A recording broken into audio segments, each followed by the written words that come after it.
Global സൗത്തിലെ opinion നോക്കൂ നിങ്ങൾ ഇസ്രായേലിനെ പറ്റിയിട്ടുള്ളത്.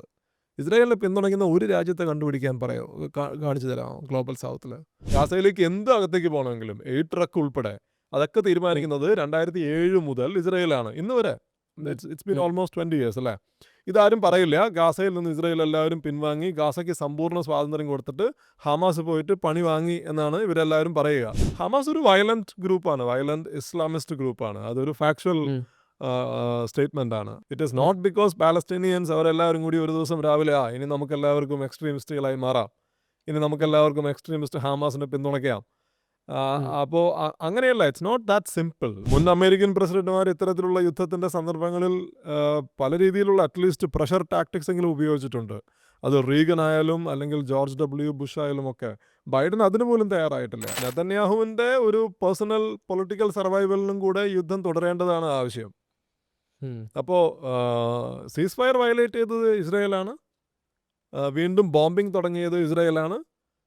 വീണ്ടും ബോംബിംഗ് തുടങ്ങിയതിന് ശേഷം നെതന്യാഹുവിന്റെ government is politically stronger. John Brittas was super. രാജ്യസഭയിൽ ജോൺ ബ്രിട്ടാസ് എന്ത് ചെയ്തോ that was absolutely brilliant. Renji പണിക്കരും ഷാജി കൈലാസും ചെയ്ത സിനിമകളുടെ ശാപം ഇന്ന് തൃശ്ശൂരുകാർ അനുഭവിച്ചിട്ടുണ്ട്. തൃശ്ശൂരല്ല, മലയാളീസ് ഫുൾ അനുഭവിക്കുന്നുണ്ട്. മലയാളികൾ എന്തോ അട്ടർ വേസ്റ്റുകളാണെന്നുള്ള രീതിയിലാണ് പുള്ളിയുടെ സംസാരവും ബിഹേവിയറും. ആൻഡ് ആ അധികാരത്തിൻ്റെ ഒരു അഹങ്കാരവും ഹുങ്കും ഉണ്ടല്ലോ, അത് പുള്ളി അൾട്ടിമേറ്റ്ലി അവിടെ ഇങ്ങനെ ഷോ ചെയ്യാണ്. Guys, welcome to a new episode of എർച്ചി പോഡ്കാസ്റ്റ്. അപ്പോൾ ഇന്ന് നമ്മുടെ കൂടെ ദ ഹിന്ദു ന്യൂസ് പേപ്പറിൻ്റെ ഇൻ്റർനാഷണൽ അഫയേഴ്സ് എഡിറ്ററായ ഡോക്ടർ സ്റ്റാൻലി ജോണിയാണ് ഉള്ളത്. ഞാൻ ഒരുപാട് ഫലസ്തീൻ ഇസ്രായേൽ കോൺഫ്ലിക്റ്റിൻ്റെ ഇൻ്റർവ്യൂസും പോഡ്കാസ്റ്റൊക്കെ ഒരുപാട് കണ്ടിരുന്നു, ഇപ്പോഴും കാണാറുണ്ട്.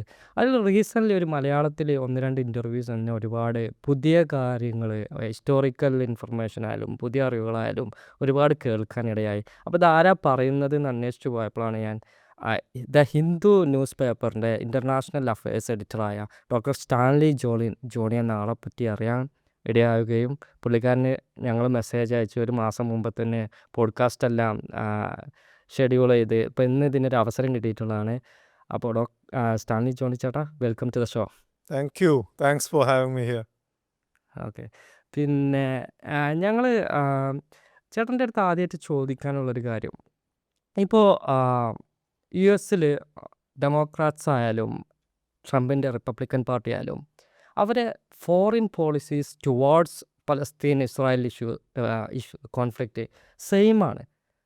അതായത് പ്രീ എലക്ഷൻ ട്രംപ് എന്താണോ പറഞ്ഞിരുന്നത് അതല്ല ഇപ്പോൾ നടന്നുകൊണ്ടിരിക്കുന്നത്. Exactly what Joe Biden did, that's the same thing is Trump is doing. So ഇതെന്താ അങ്ങനെ? ആർക്കും വേണ്ടിയിട്ടാണ് ഈ ഫോറിൻ പോളിസീസ് ഒന്നും ചേഞ്ച് ചെയ്യാത്തത്? എന്താണ് ഇസ്രായേൽ ഫലസ്തീൻ കോൺഫ്ലിക്റ്റിൽ മാത്രം അവരുടെ ഇൻട്രസ്റ്റ് സെയിം ആയിക്കൊണ്ടിരിക്കുന്നത്? ഏത് പ്രസിഡൻസ് വന്നാലും അത് സെയിം ആയിട്ടാണ് നടന്നുകൊണ്ടിരിക്കുന്നത്. What's your take on that? ഇപ്പോൾ ഇസ്രായേലിനെ പറ്റി നമ്മൾ പൊതുവെ പറയുന്നത് അമേരിക്കയിൽ ഇസ്രായേൽ ഒരു ഫോറിൻ പോളിസി ഇഷ്യൂ അല്ല, ഒരു ഡൊമസ്റ്റിക് പോളിസി ഇഷ്യൂ ആണ് ബേസിക്കലി. ഇപ്പോൾ പലരും തമാശയ്ക്ക് പറയുമല്ലോ, ഇസ്രായേലാണ് 51st സ്റ്റേറ്റ്. ഇപ്പോൾ ട്രംപ് പറയുന്നത് കാനഡ അമേരിക്കയുടെ 51st സ്റ്റേറ്റ് ആവണമെന്നാണ്. But Israel is already the 51st state എന്നാണ് പറയുക. കാരണം ഒരു അമേരിക്കൻ ഡൊമസ്റ്റിക് പോളിറ്റിക്സിൽ ഒരു കൺസെൻസസ് ഉണ്ട്. അതായത് ഇസ്രായേൽ എന്ത് ചെയ്താലും അമേരിക്കൻ ഗവൺമെൻറ് അതിനെ പിന്തുണയ്ക്കും എന്നുള്ളത്. അത് 1967 യുദ്ധം മുതൽ ഏകദേശം ആ സമയത്താണ് ഇന്ന് നമ്മൾ കാണുന്ന രീതിയിലുള്ള ഒരു ബന്ധം രൂപപ്പെടുന്നത്. അപ്പോൾ 1960-കൾ മുതൽ ഇതാണ് അമേരിക്കയുടെ ഒരു കൺസെൻസസ്. അത് ഏത് പ്രസിഡന്റ് ആയാലും, അത് റിപ്പബ്ലിക്കൻ പ്രസിഡന്റ് ആയാലും ഡെമോക്രാറ്റ് പ്രസിഡന്റ് ആയാലും, അത് ജോ ബൈഡൻ ആയാലും ബറാക് ഒബാമ ആയാലും ഡൊണാൾഡ് ട്രംപ് ആയാലും ജോർജ് ഡബ്ല്യു ബുഷ് ആയാലും ഒക്കെ ഈ പോളിസിയുടെ ഒരു കൺസെൻസസ് നമുക്ക് കാണാൻ കഴിയും. എന്തുകൊണ്ടാണ് ഇതിങ്ങനെ സംഭവിക്കുന്നതെന്ന് ചോദിച്ചു കഴിഞ്ഞാൽ എനിക്ക് തോന്നുന്നു പ്രധാനമായിട്ട് 2 ഉത്തരമാണുള്ളത്. ഒന്ന്, ഇപ്പോൾ നമ്മളിപ്പോൾ ഏത് രാഷ്ട്രത്തിൻ്റെ ഫോറിൻ പോളിസി നമ്മൾ മനസ്സിലാക്കാൻ ശ്രമിച്ചാലും ഇപ്പോൾ ഒരു രാജ്യം മറ്റൊരു രാജ്യത്തെ അൺഅപ്പോളജറ്റിക്കലി സപ്പോർട്ട് ചെയ്യുന്നുണ്ടെങ്കിൽ അവർക്കൊരു സ്ട്രാറ്റജിക് ഇൻട്രസ്റ്റുകൾ തമ്മിലൊരു ഒരു കൺവേർജൻസ് വേണം. ഇപ്പോൾ അമേരിക്കയെ സംബന്ധിച്ചിടത്തോളം ഇപ്പോൾ വെസ്റ്റ് ഏഷ്യ അമേരിക്കയ്ക്ക് വളരെ പ്രധാനപ്പെട്ട ഒരു റീജിയനാണ്. പ്രത്യേകിച്ചും അത് കോൾഡ് വാറിൻ്റെ സമയത്ത് സോവിയറ്റ് യൂണിയൻ്റെ ഇൻഫ്ലുവൻസിനെ തടയിടുക, അറബ് രാജ്യങ്ങളെ അമേരിക്കയുടെ ഒരു നിയന്ത്രണത്തിൽ നിർത്തുക. അപ്പോൾ അങ്ങനെ ഒരുപാട്, അതുപോലെ ഓയിൽ, ഇപ്പോഴാണ് അമേരിക്കയുടെ ഒരു ഷെയിൽ ബൂമൊക്കെ വന്നത്. അല്ലെങ്കിൽ ത്രൂ ഔട്ട് കോൾഡ് വാറിൻ്റെ സമയത്ത് America was dependent on oil from the Gulf. അപ്പോൾ അതുകൊണ്ട് west Asia was A critical region for the United States. ഇപ്പോൾ വെസ്റ്റ് ഏഷ്യയിൽ ഇസ്രായേൽ എന്ന് പറയുന്നത് അമേരിക്കയുടെ ഒരു ഏറ്റവും പ്രധാനപ്പെട്ട ഒരു സ്ട്രാറ്റജിക് അലൈ ആയിട്ട് ഉയർന്നു വരികയാണ്. And Israel is A very powerful military entity അല്ലേ? അപ്പോൾ അതുകൊണ്ട് ഇപ്പോൾ അമേരിക്കയ്ക്ക് അവിടെ പോയിട്ട് എല്ലാ ദിവസവും അല്ലെങ്കിൽ ഓരോ ക്രൈസിസിന് സമയത്തും നേരിട്ട് യുദ്ധം ചെയ്യേണ്ട ആവശ്യമില്ല. Israel is ready to fight. അപ്പോൾ അപ്പോൾ ഒരു American outpost in West Asia എന്നുള്ള രീതിയിലാണ്, ഒരു military outpost West Asia എന്നുള്ള രീതിയിലാണ് ഇസ്രായേൽ പ്രവർത്തിച്ചുകൊണ്ടിരിക്കുന്നത്. അപ്പോൾ ഒരു സ്ട്രാറ്റജിക് കൺവേർജൻസ് ഉണ്ട്. അതൊരു കാര്യം. പക്ഷെ അത് മാത്രമാണോ ചോദ്യം എന്നുള്ളതാണ്. കാരണം ഇപ്പോൾ സ്ട്രാറ്റജിക് കൺവേർജൻസ് ഉണ്ടെങ്കിൽ തന്നെയും അമേരിക്ക ഒരുപാട് ക്രിറ്റിസിസം നേരിടുന്നുണ്ട് ഇസ്രായേലിൻ്റെ കാര്യത്തിൽ. കാരണം ഇപ്പോൾ ഈ യുദ്ധം തന്നെ നോക്കുക, ഇതിപ്പോൾ എത്ര 18 മാസത്തോളമായി 50,000-ലധികം പാലസ്തീനിയൻസ് കൊല്ലപ്പെട്ടിട്ടുണ്ട്. അപ്പോൾ അമേരിക്ക എപ്പോഴും ഹ്യൂമൻ റൈറ്റ്സിനെ പറ്റി പറയുന്ന ഒരു രാജ്യമാണ്. ഹ്യൂമൻ റൈറ്റ്സ് അല്ലെങ്കിൽ ഫ്രീഡം, ആളുകളുടെ സ്വാതന്ത്ര്യത്തെ പറ്റി, ആ സ്വാതന്ത്ര്യം ഇല്ലാത്ത രാജ്യങ്ങളെ നിരന്തരമായി ആക്രമിക്കുന്ന ഒരു രാജ്യം കൂടിയാണ്.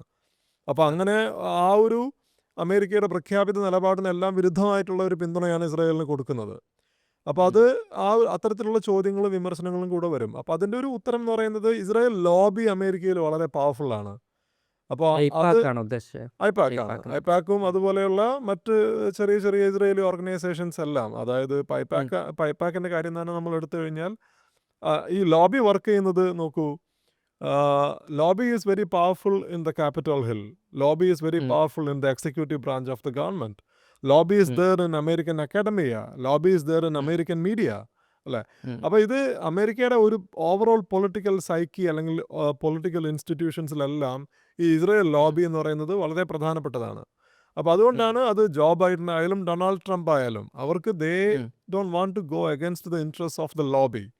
അപ്പോൾ ഈ രണ്ട് ഘടകങ്ങളാണ് എനിക്ക് തോന്നുന്നു ഈ ഇസ്രായേൽ പോളിസി ഒരു കൺസെൻസസ് ആയി കൊണ്ടുവരുന്നത് അമേരിക്കയിൽ. അല്ലെങ്കിൽ ജോ ബൈഡൻ അധികാരത്തിൽ വന്നപ്പോൾ അദ്ദേഹം പറഞ്ഞത് അദ്ദേഹത്തിൻ്റെ ഫോറിൻ പോളിസിയുടെ സെൻറ്റർ എന്ന് പറയുന്നത് ഹ്യൂമൻ റൈറ്റ്സ് ആണെന്നാണ് ബൈഡൻ പറഞ്ഞത്. അതേ ബൈഡനാണ് 15 മാസത്തോളം ഇസ്രായേലിൻ്റെ ഗാസയിലെ അറ്റാക്കിനെ സപ്പോർട്ട് ചെയ്തത്. മുൻ അമേരിക്കൻ പ്രസിഡന്റുമാർ ഇത്തരത്തിലുള്ള യുദ്ധത്തിൻ്റെ സന്ദർഭങ്ങളിൽ പല രീതിയിലുള്ള അറ്റ്ലീസ്റ്റ് പ്രഷർ ടാക്ടിക്സ് എങ്കിലും ഉപയോഗിച്ചിട്ടുണ്ട്. അത് റീഗൻ ആയാലും അല്ലെങ്കിൽ ജോർജ് W. ബുഷ് ആയാലും ഒക്കെ. ബൈഡൻ അതിന് പോലും തയ്യാറായിട്ടില്ല. ബ്ലാങ്കറ്റ് സപ്പോർട്ടായിരുന്നു. അപ്പോൾ ഈ ഒരു സ്ട്രാറ്റജിക് കൺവേർജൻസ് ഉണ്ട്, രണ്ട് ലോബി ഉണ്ട്. ലോബി വളരെ പവർഫുൾ ആണ്. ഇത് വേറെ ഒരു രാജ്യത്തിനും ഇത്രയും പവർഫുൾ ആയിട്ടുള്ള ഒരു ലോബി അമേരിക്കയിൽ നമുക്ക് കണ്ടെത്താൻ സാധിക്കില്ല. JFK അതിനെതിരായിട്ട് കുറേ പ്രവർത്തിച്ചിരുന്നു എന്നുണ്ടായിരുന്നു. ഐപാക് രജിസ്റ്റർ ചെയ്യേണ്ട ഒരു ഡൊമസ്റ്റിക് ഒരു ഫോറിൻ ഏജൻസി ആയിട്ട് രജിസ്റ്റർ ചെയ്യണം. അതിനെതിരെ സംസാരിച്ചപ്പോഴാണ് JFKയുടെ അസാസിനേഷനൊക്കെ നടന്നതെന്നുള്ള കൺസ്പിറസീസ് ഉണ്ട്. അത് പ്രൂവൺ അല്ല. അത് ശരിയാണോ? JFK ശരിക്കും എതിരായിട്ട് സംസാരിച്ചിട്ടുണ്ടോ? അതായത് കോൺസ്പിറസി തിയറീസ് ഒത്തിരി ഉണ്ട് ആ വിഷയത്തിൽ. പക്ഷെ ഒരു കാര്യം വളരെ വ്യക്തമാണ്, ഇസ്രായേലിന്റെ ന്യൂക്ലിയർ പ്രോഗ്രാമിനെതിരെ ശക്തമായിട്ടുള്ള നിലപാടെടുത്തിട്ടുള്ള ആളായിരുന്നു ജോൺ എഫ് കെന്നഡി. അപ്പം അദ്ദേഹം പറഞ്ഞത് വെസ്റ്റ് ഏഷ്യയിൽ ഒരു ന്യൂക്ലിയർ പവർ വേണ്ട എന്നുള്ളതാണ്. അത് അമേരിക്കയുടെ ഇൻട്രസ്റ്റിന് തന്നെ എതിരായി തീരും. അത് അറബ് രാജ്യങ്ങളെ പൂർണ്ണമായിട്ടും അമേരിക്കയിൽ നിന്ന് അകറ്റും. അപ്പം അതുകൊണ്ട് ഇസ്രായേലിൻ്റെ ഒരു ന്യൂക്ലിയർ പ്രോഗ്രാമിനെ ഒരു കൺട്രോൾ വയ്ക്കണം എന്ന് പറഞ്ഞ ആളാണ് ജോൺ എഫ് കെന്നഡി. പക്ഷേ ജോൺ എഫ് കെന്നഡി അദ്ദേഹത്തിനെതിരെ ഇസ്രായേലിൻ്റെ എസ്റ്റാബ്ലിഷ്മെൻറ്റ് മാത്രമല്ല അമേരിക്കയിലെ എസ്റ്റാബ്ലിഷ്മെൻറ്റിനും അദ്ദേഹത്തിനെതിരെ തിരിഞ്ഞിരുന്നു. കാരണം പ്രത്യേകിച്ചും 1962 ക്യൂബൻ മിസൈൽ ക്രൈസിസിൻ്റെ സമയത്ത് അദ്ദേഹത്തിൻ്റെ ക്യാബിനറ്റിലെ എല്ലാ മെമ്പർമാരും സോവിയറ്റ് യൂണിയനെതിരെ യുദ്ധത്തിന് പോകണമെന്ന് ആവശ്യപ്പെട്ടിട്ട് അദ്ദേഹം യുദ്ധത്തിൽ നിന്ന് പിൻവാങ്ങിയ ആളാണ്. അപ്പോൾ അമേരിക്കയിലെ പല രീതിയിലുള്ള അമേരിക്കൻ എസ്റ്റാബ്ലിഷ്മെൻറ്റിനുള്ളിലെ പല രീതിയിലുള്ള ശക്തികൾ അദ്ദേഹത്തിനെതിരെ അന്ന് തിരിഞ്ഞിരുന്നു. ആ ഒരു ഹ്രസ്വകാലം അദ്ദേഹം പ്രസിഡന്റ് ആയിരുന്ന സമയത്ത് തന്നെ. അപ്പോൾ ഇസ്രായേലിൻ്റെ കാര്യത്തിൽ he had taken a very strong position against Israel's nuclear programme.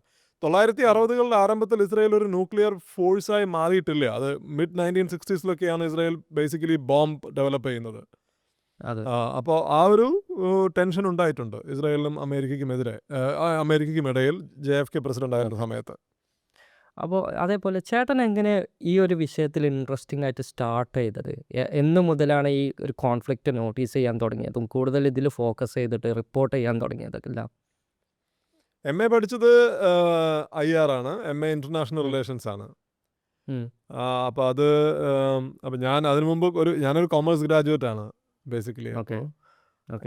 അപ്പോൾ അത് നമുക്ക് പറ്റില്ല എന്ന് മനസ്സിലായതുകൊണ്ടാണ് IRലേക്ക് മാറുന്നത്. അപ്പോൾ അന്ന് ഞാൻ പഠിച്ചത് മഹാത്മാഗാന്ധി യൂണിവേഴ്സിറ്റിയിലാണ്. അന്ന് വെസ്റ്റ് ഏഷ്യൻ എക്സ്പേർട്സ് ആയിട്ടുള്ള അധ്യാപകർ അവിടെയുണ്ട്. അപ്പോൾ അങ്ങനെയാണ് ഒരു താല്പര്യം നമുക്ക് വരുന്നത് വെസ്റ്റ് ഏഷ്യയെ പറ്റിയിട്ട് ആ സമയത്ത് തന്നെ. ഉം. ഉം. പിന്നീട് PhD MPhil ചെയ്യുന്നത് വെസ്റ്റ് ഏഷ്യയെ പറ്റിയിട്ടാണ്, ഹെസ്ബുള്ളയെ പറ്റിയിട്ടാണ് എൻ്റെ MPhilഉം PhDയും തീസിസ്. ഓക്കെ. അത് അത് ഏത് ഇയറിലായിരുന്നു? 2013 PhD അവാർഡ് ചെയ്തത് JNUലായിരുന്നു. ഓക്കെ. ഗുൽഷൻ ഡീറ്റിൽ എന്ന് പറഞ്ഞ പ്രൊഫസർ അന്ന് JNUലെ ഒരു വളരെ അക്ലൈംഡ് ആയിട്ടുള്ള ഒരു പ്രൊഫസറാണ്. അവരാണ് എൻ്റെ സൂപ്പർവൈസർ. ഞാൻ അവരുടെ ലാസ്റ്റ് സ്റ്റുഡൻ്റ് ആണ്, അവർ റിട്ടയർ ചെയ്തതിന് ശേഷം. അപ്പോൾ ഡീറ്റിൽ മാഡം ആണ് അവർ, she help me shape my understanding about West Asia ഒരുപാട്. അപ്പോൾ അതിനുശേഷം നമ്മൾ ഈ ജോലി ചെയ്തു തുടങ്ങിയതിന് ശേഷം, ഒരു ജേർണലിസ്റ്റായി ജോലി ചെയ്ത് തുടങ്ങിയതിന് ശേഷമാണ് ഞാൻ കൂടുതലും ഈ രാജ്യങ്ങളിലേക്ക് യാത്ര ചെയ്തു തുടങ്ങുന്നത്. ഓക്കെ. അപ്പോൾ ഇസ്രായേലിലും വെസ്റ്റ് ഏഷ്യ, പാലസ്തീനിലായാലും ഇസ്രായേലിലായാലും അതുപോലെ സറൗണ്ടിങ് ഇറാൻ, ജോർഡാൻ, ഗൾഫ് രാജ്യങ്ങൾ, ഇവിടെയൊക്കെ യാത്ര ചെയ്തിട്ടുണ്ട്. അപ്പോൾ അത് നമ്മൾ തിയറിയിൽ നിന്ന് പഠിക്കുന്ന കാര്യമൊന്ന്, നമ്മളൊരു ഫീൽഡിൽ ഓൺ ഗ്രൗണ്ടിൽ നിന്ന് നമുക്ക് കിട്ടുന്ന ഒരു എക്സ്പീരിയൻസ് ഇസ് കംപ്ലീറ്റ്ലി ഡിഫറെൻറ്റ്. അപ്പോൾ ഇത് രണ്ടും കൂടി ചേർന്നിട്ടാണ് ഇങ്ങനെ ഒരു താല്പര്യം ഉണ്ടാകുന്നത്. ഉദാഹരണം, ജെറൂസലേം എനിക്ക് ഭയങ്കര ഫാസിനേറ്റിംഗ് ആയിട്ടുള്ളൊരു സിറ്റിയാണ് ജെറൂസലേം. അപ്പോൾ നിങ്ങൾ കിങ്ഡം ഓഫ് ഹെവൻ ഒക്കെ നിങ്ങൾ കണ്ടു കാണും അല്ലേ? കിങ്ഡം ഓഫ് ഹെവനിൽ സലാഹുദ്ദീൻ സിറ്റി പിടിച്ചെടുത്തിട്ട് പറയുന്നത് വാട്ട് ഇസ് ജെറൂസലേംസ് വർത്ത് എന്ന് ചോദിക്കുന്നുണ്ട്. അപ്പോൾ I got fascinated by that scene. അതെ.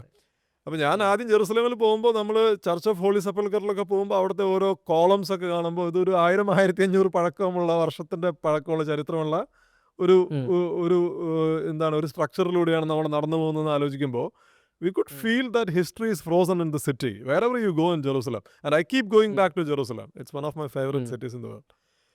അപ്പോൾ അങ്ങനെ നമ്മൾ നേരിട്ട് കാണുമ്പോഴുണ്ടാകുന്ന ഒരു എക്സ്പീരിയൻസ് ഉണ്ട്. പിന്നെ കുറേ കാലങ്ങളായിട്ട് നമ്മൾ പഠിച്ച് മനസ്സിലാക്കാൻ ശ്രമിക്കുന്ന ഒരു എക്സ്പീരിയൻസ് ഉണ്ട്. പിന്നെ അവിടുത്തെ ആളുകളോട് സംസാരിക്കുമ്പോൾ നമുക്ക് കിട്ടുന്ന ഒരു അനുഭവം, പ്രത്യേകിച്ചും ഇറാനിലൊക്കെ പോയിട്ട് അവിടുത്തെ ഇറാനിലെ ആളുകളോടൊക്കെ സംസാരിക്കുമ്പോൾ നമ്മൾ മനസ്സിലാക്കുന്ന Iran is entirely different from the Iran which we read in western papers. അപ്പോൾ അങ്ങനെ ഇതെല്ലാം കൂടി ചേർന്നിട്ടാണ് ഒരു താല്പര്യം ഉരുത്തിരിഞ്ഞു വന്നത്.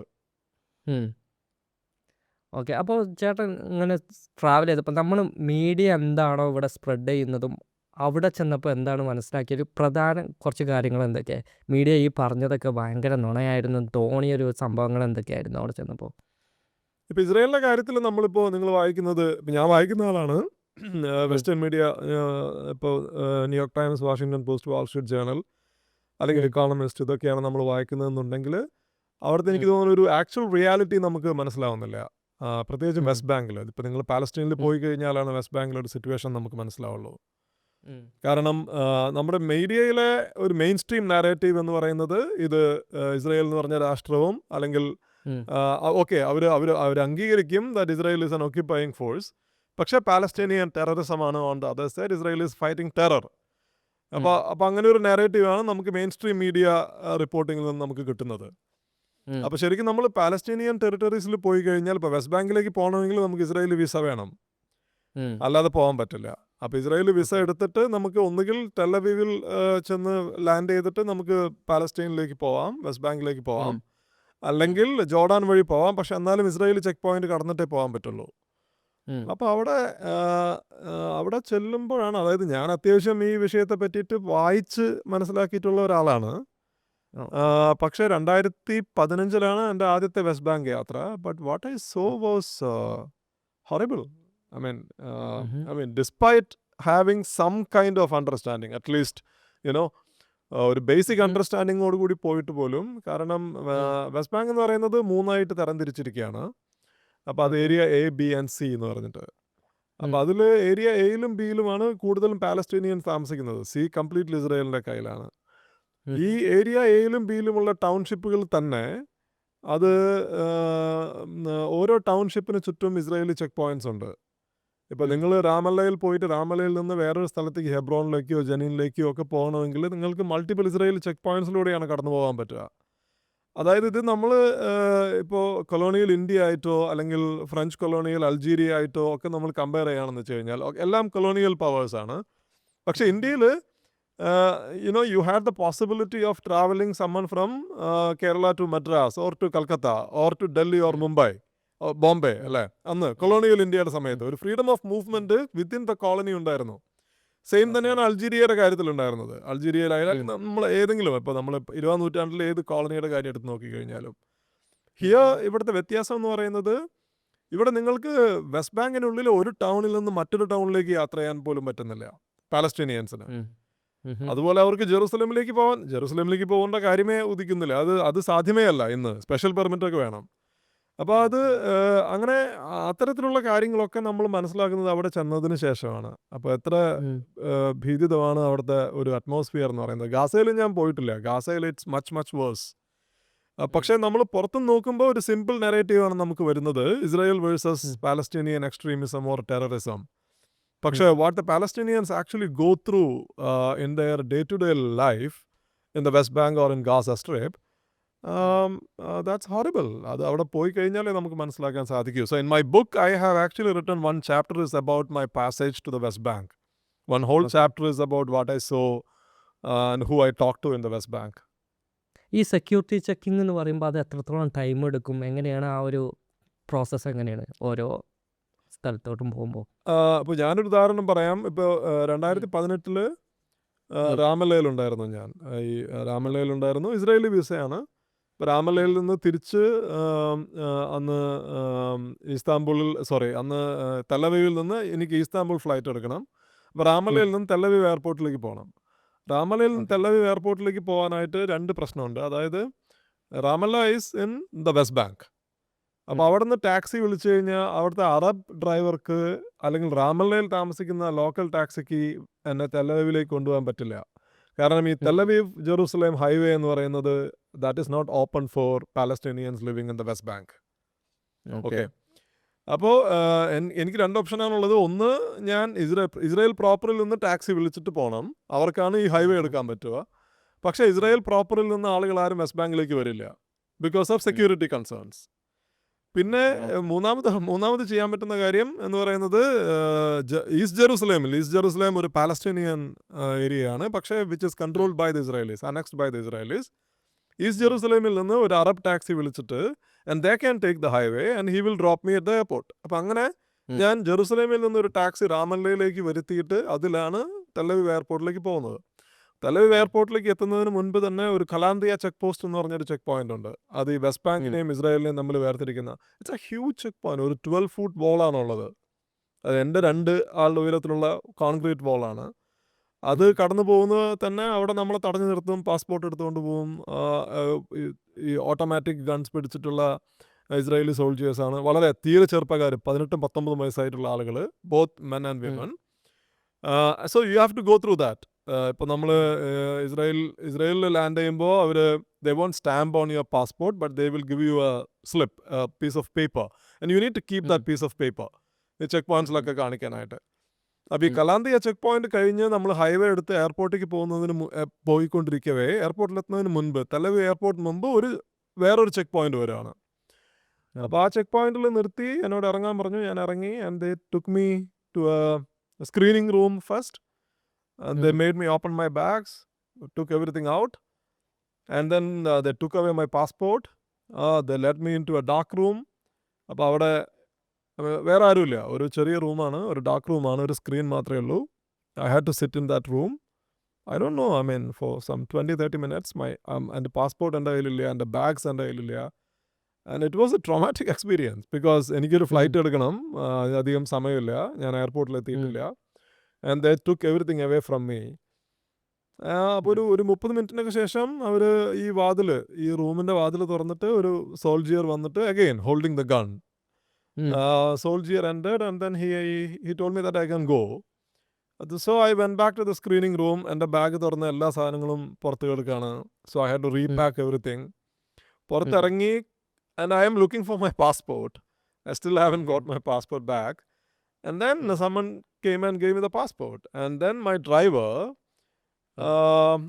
അദ്ദേഹം എന്നോട് പറയുകയാണ്, it's all because of me, because I am an Arab coming from Jerusalem. അതുകൊണ്ടാണ് താങ്കളെ ഇവിടെ ഇങ്ങനെ തടഞ്ഞു നിർത്തിയത്. അല്ലെങ്കിൽ ഈ ഒരു പ്രശ്നം ഉണ്ടാവേണ്ടതല്ല എന്നുള്ളത്. because of the driver, right? Yeah, because of the driver. അപ്പോൾ അതുകൊണ്ട് അവർക്കറിയാം ഞാൻ വെസ്റ്റ് ബാങ്കിൽ പോയിട്ടുണ്ടെന്ന് അറിയാം, ഈ ഡ്രൈവർ ആയതുകൊണ്ട്. അപ്പോൾ നമ്മൾ ഇസ്രായേലിൽ മാത്രം പോവുകയാണെങ്കിൽ ഈ പ്രശ്നങ്ങൾ നേരിടുന്നില്ല. പക്ഷേ വെസ്റ്റ് ബാങ്കിൽ പോയി ഞാനൊരു പാലസ്തീനിയൻ അറബ് ഡ്രൈവറിൻ്റെ കൂടെയാണ് യാത്ര ചെയ്യുന്നത് എന്നുള്ളതുകൊണ്ടാണ് I had to go through this. അപ്പോൾ നമ്മൾ ഇന്ത്യക്കാരനാണ്. ഇന്ത്യയും ഇസ്രായേലും തമ്മിൽ ഒരു ഫ്രണ്ട്ലി റിലേഷൻഷിപ്പാണുള്ളത്. എൻ്റെ പാസ്പോർട്ടിൽ വിസയിൽ എഴുതിയിട്ടുണ്ട് travelling to Israel and the Palestinian territories to cover the visit of the prime minister of India. ആ പാസ്പോർട്ട് എൻ്റെ അടുത്തുണ്ട്, ആ വിസ എൻ്റെ അടുത്തുണ്ട്. And still this is what I had to face. അപ്പോൾ ഒരു ഓർഡിനറി പാലസ്റ്റീനിയൻ്റെ അവസ്ഥ എന്താണെന്നുള്ളത് ആലോചിക്കുകയാണ്. ഇത് എൻ്റർ ചെയ്യുമ്പോഴും നമ്മൾ തിരിച്ചു വരുമ്പോഴും same പ്രോസസ്സാണോ?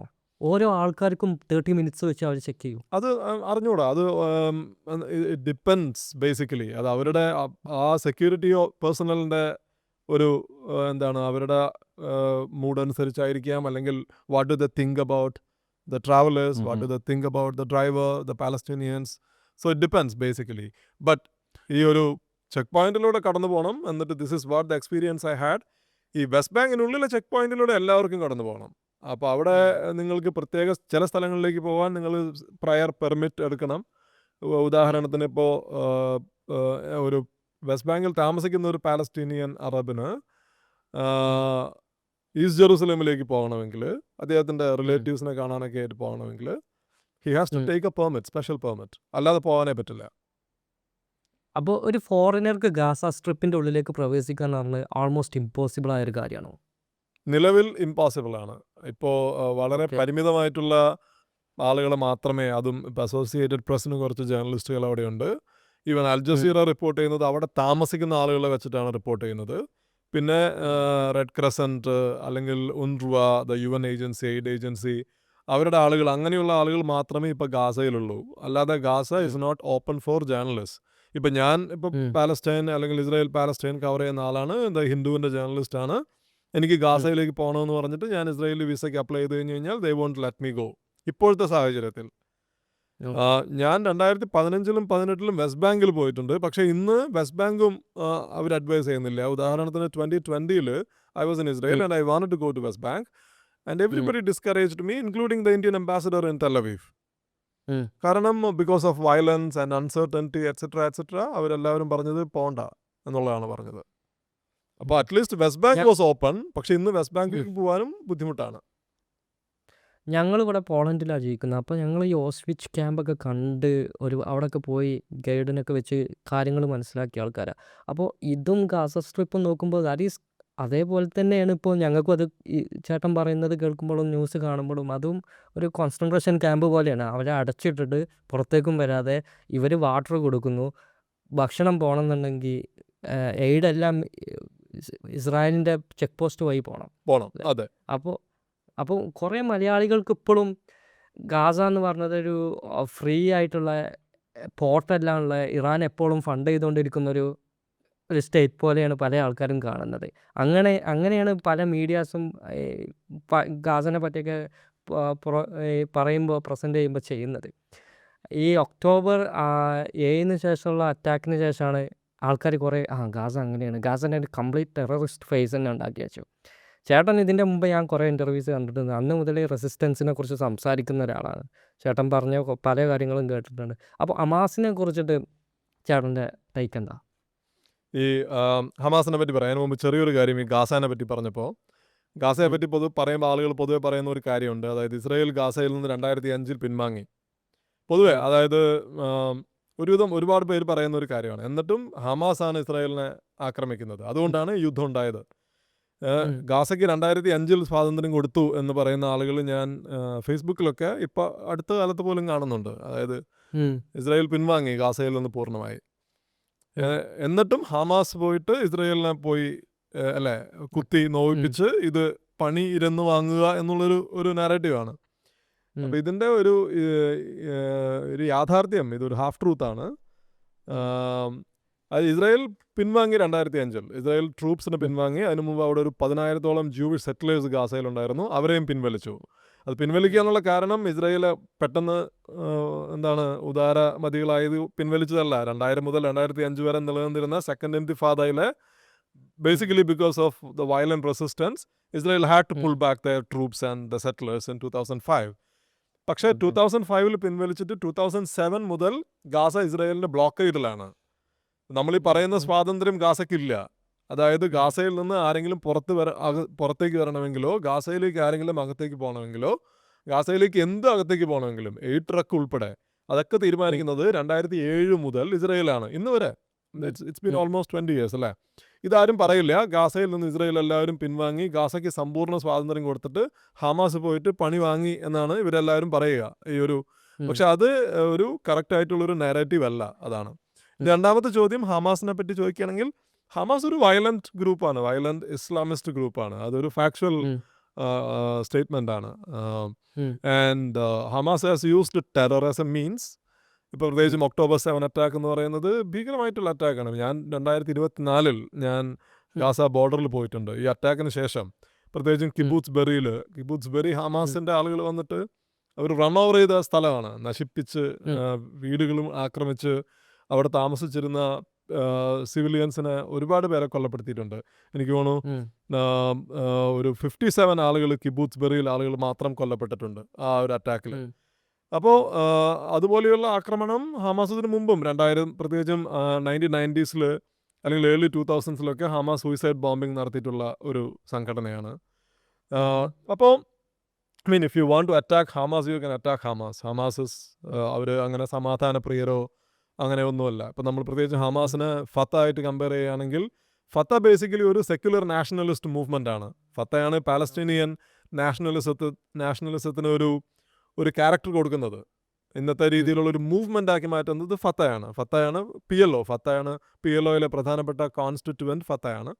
But Fatah is more or less like a third world militant nationalist secular nationalist group. നേരെ തിരിച്ച് ഹമാസ് എന്ന് പറയുന്നത് ഒരു റിലീജിയസ് ഇസ്ലാമിസ്റ്റ് ഗ്രൂപ്പാണ്. ഇങ്ങനെ ഒരു ഐഡിയോളജിക്കൽ ഡിഫറൻസ് ഉണ്ട്. പക്ഷേ നമ്മൾ ഇതിനെ ഇതിനൊരു ലാർജർ ഹിസ്റ്റോറിക്കൽ ബാക്ക്ഗ്രൗണ്ട് നോക്കിക്കഴിഞ്ഞു കഴിഞ്ഞാൽ എന്തുകൊണ്ടാണ് ഹമാസ് ഇന്നത്തെ ഒരു പവർഫുൾ ഗ്രൂപ്പായി മാറിയത്? It is not because Palestinians അവരെല്ലാവരും കൂടി ഒരു ദിവസം രാവിലെ ഇനി നമുക്കെല്ലാവർക്കും എക്സ്ട്രീമിസ്റ്റുകളായി മാറാം, ഇനി നമുക്കെല്ലാവർക്കും എക്സ്ട്രീമിസ്റ്റ് ഹമാസിനെ പിന്തുണയ്ക്കാം. അപ്പോൾ അങ്ങനെയല്ല. It's not that simple. അതായത് ഇപ്പം നമ്മൾ ഇസ്രായേലിൻ്റെ അല്ലെങ്കിൽ പാലസ്തീൻ്റെ ചരിത്രം നോക്കിക്കഴിഞ്ഞാൽ ഫത്ത 1993 മുതൽ ഫത്ത പറയുന്നത് നെഗോഷിയേഷൻസിലൂടെ ഒരു സ്വതന്ത്ര പാലസ്തീനിയൻ രാഷ്ട്രം ഉണ്ടാക്കാമെന്നാണ്. 93 സൈൻ ചെയ്ത ഓസ്ലോ എഗ്രിമെൻറ്റിൻ്റെ പ്രധാനപ്പെട്ട പ്രോമിസ് തന്നെ അതാണ്.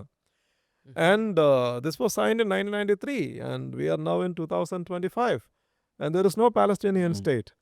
അപ്പോൾ ഫത്തയുടെ ഏറ്റവും വലിയ പ്രോമിസ് എന്ന് പറയുന്നത് ഞങ്ങൾ ആയുധം താഴെ വയ്ക്കുന്നു and we will talk to the Israelis and then we will get the Palestinian state done. And the Palestinian state is not there. And the Oslo process, the entire Oslo process, ഒരു diplomatic പ്രോസസ്സാണ്. That has collapsed over the years. അപ്പോൾ ഈ ഒരു new generation പാലസ്തീനിയൻസിനെ സംബന്ധിച്ചിടത്തോളം ഈ ഇസ്രായേലിൻ്റെ continuing ഒക്യുപ്പേഷനെതിരെ ഏതെങ്കിലും രീതിയിലുള്ള റെസിസ്റ്റൻസ് നടത്തുന്നത് ഹമാസാണ്. അപ്പോൾ അങ്ങനെയാണ് ഈ ഒരു ഷിഫ്റ്റ്, ഈ പാലസ്തീനിയൻ സൊസൈറ്റിയുടെ ഉള്ളിലൊരു ഷിഫ്റ്റ് നടക്കുന്നത് അങ്ങനെയാണ്. അത് 2006 അവസാനമായിട്ട് പാലസ്തീനിയൻ ടെറിട്ടറീസിൽ ഇലക്ഷൻ നടന്നത്. ആ ഇലക്ഷനിൽ ജയിക്കുന്നത് ഹമാസാണ്, ഫത്തയല്ല. അങ്ങനെ ഹമാസിൻ്റെ ഒരു ഗവൺമെൻറ് അവിടെ ഉണ്ടാവുന്നു. ആ ഗവൺമെൻറ്റിനെ ഇല്ലീഗലായി ഇല്ലെജിറ്റിമേറ്റായിട്ട് ആ ഗവൺമെൻറ്റിനെ പിരിച്ചുവിടുകയാണ് പാലസ്തീനിയൻ അതോറിറ്റിയുടെ പ്രസിഡന്റ് ചെയ്തത്. അബു മേസൻ, മുഹമ്മദ് അബ്ബാസ് എന്ന് പറയുന്ന ആൾ. ആ ഗവൺമെൻറ്റിനെ അതിനുശേഷമാണ് ഹമാസ് ഗാസയിലേക്ക് ഒതുങ്ങുന്നത്. അപ്പോൾ നമ്മൾ ഹമാസിൻ്റെ if you look at it from Hamas's point of view, Hamas അതിനെ തന്നെ കാണുന്നത് ഒരു പാലസ്തീനിയൻ ലിബറേഷൻ മൂവ്മെൻ്റ് ആയിട്ടാണ് ഹമാസ കാണുന്നത്. അങ്ങനെ അവർ ആയുധം താഴെ വെച്ചിട്ടില്ല. And they believe that as long as the occupation continuous they will continue the armed resistance. അതാണ് ഹമാസിൻ്റെ ഒരു പോയിന്റ് ഓഫ് വ്യൂ. അപ്പോൾ നമ്മൾ ഇതിനെങ്ങനെ നോക്കിക്കാണുന്നതിനെ ആശ്രയിച്ചിരിക്കും. അപ്പോൾ നമ്മൾ വളരെ നേരോ ആയിട്ട് ഇതിനെ ഹമാസ് ഒരു മിലിറ്റൻറ്റ് ടെററിസ്റ്റ് ഓർഗനൈസേഷൻ അല്ലേ എന്ന് ചോദിച്ചു കഴിഞ്ഞാൽ നമുക്ക് ആണെന്ന് പറയാം. കാരണം because Hamas uses terror as A means. പക്ഷേ ഇതേ ചോദ്യം അപ്പുറത്തും ആപ്ലിക്കബിൾ ആണ് അല്ലേ? ഇസ്രായേൽ ഉപയോഗിക്കുന്ന വയലൻസ് നോക്കൂ. ഇസ്രായേലിനെ ആരും ഒരു ടെററിസ്റ്റ് സ്റ്റേറ്റ് എന്ന് വിളിക്കുന്നില്ലല്ലോ. മെയിൻ സ്ട്രീം നെറേറ്റീവ് അതില്ല. ഹമാസിനെ ഒരു ടെററിസ്റ്റ് എൻറ്റിറ്റി എന്ന് വിളിക്കുന്നു, ഇസ്രായേലിനെ ടെററിസ്റ്റ് സ്റ്റേറ്റ് എന്ന് വിളിക്കുന്നില്ല. പക്ഷെ രണ്ടുപേരും ഉപയോഗിക്കുന്ന ടാക്ടിക്സിൽ യാതൊരു വ്യത്യാസവുമില്ല. Hamas killed 1,200 people on October 7. Israel killed 50,000 people in the last 15 months. And of the 15,000 people, a vast majority of them are women and children. So what is the difference? There is no difference, right?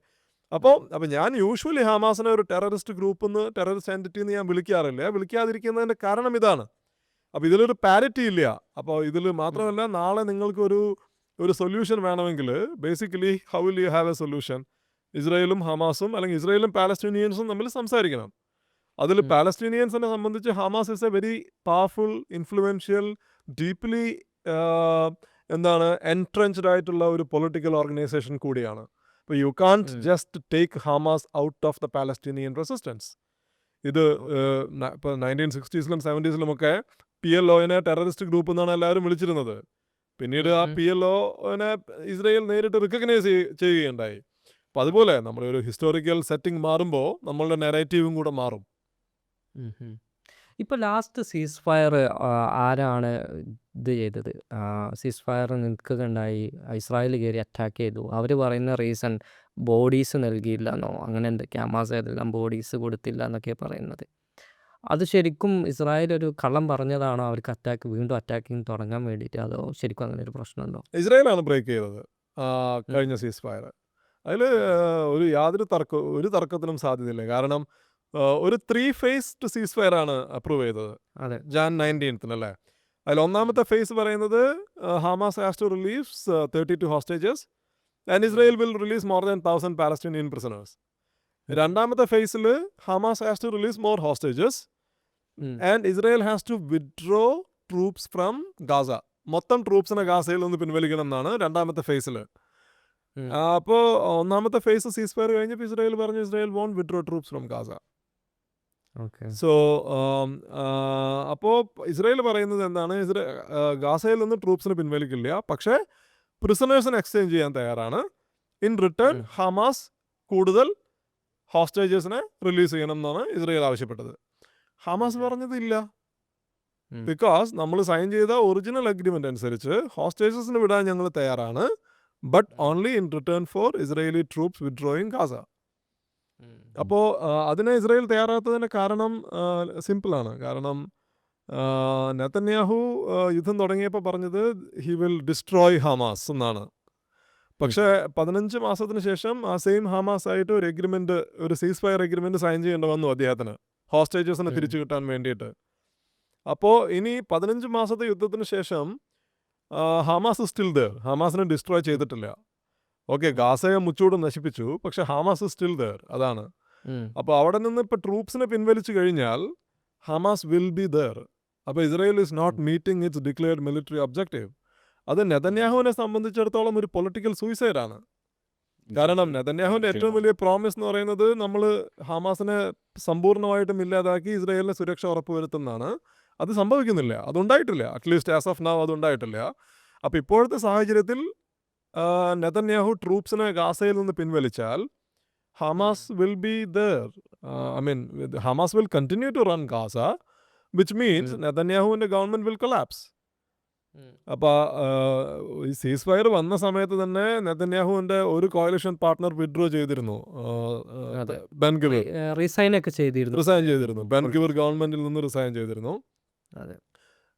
പിന്നെ രണ്ടാമത് Gaza യുദ്ധം ചെയ്ത് തുടങ്ങിയപ്പോൾ ബെൻഗിവർ വീണ്ടും പോയി ഗവൺമെൻറ്റിൽ join ചെയ്തു. അതെ. ഓക്കെ, അപ്പോൾ വിച്ച് മീൻസ് യുദ്ധം തുടങ്ങിയപ്പോൾ നെതന്യാഹുവിൻ്റെ ഗവൺമെൻറ് ബിക്കെയിം സ്ട്രോങ്കർ.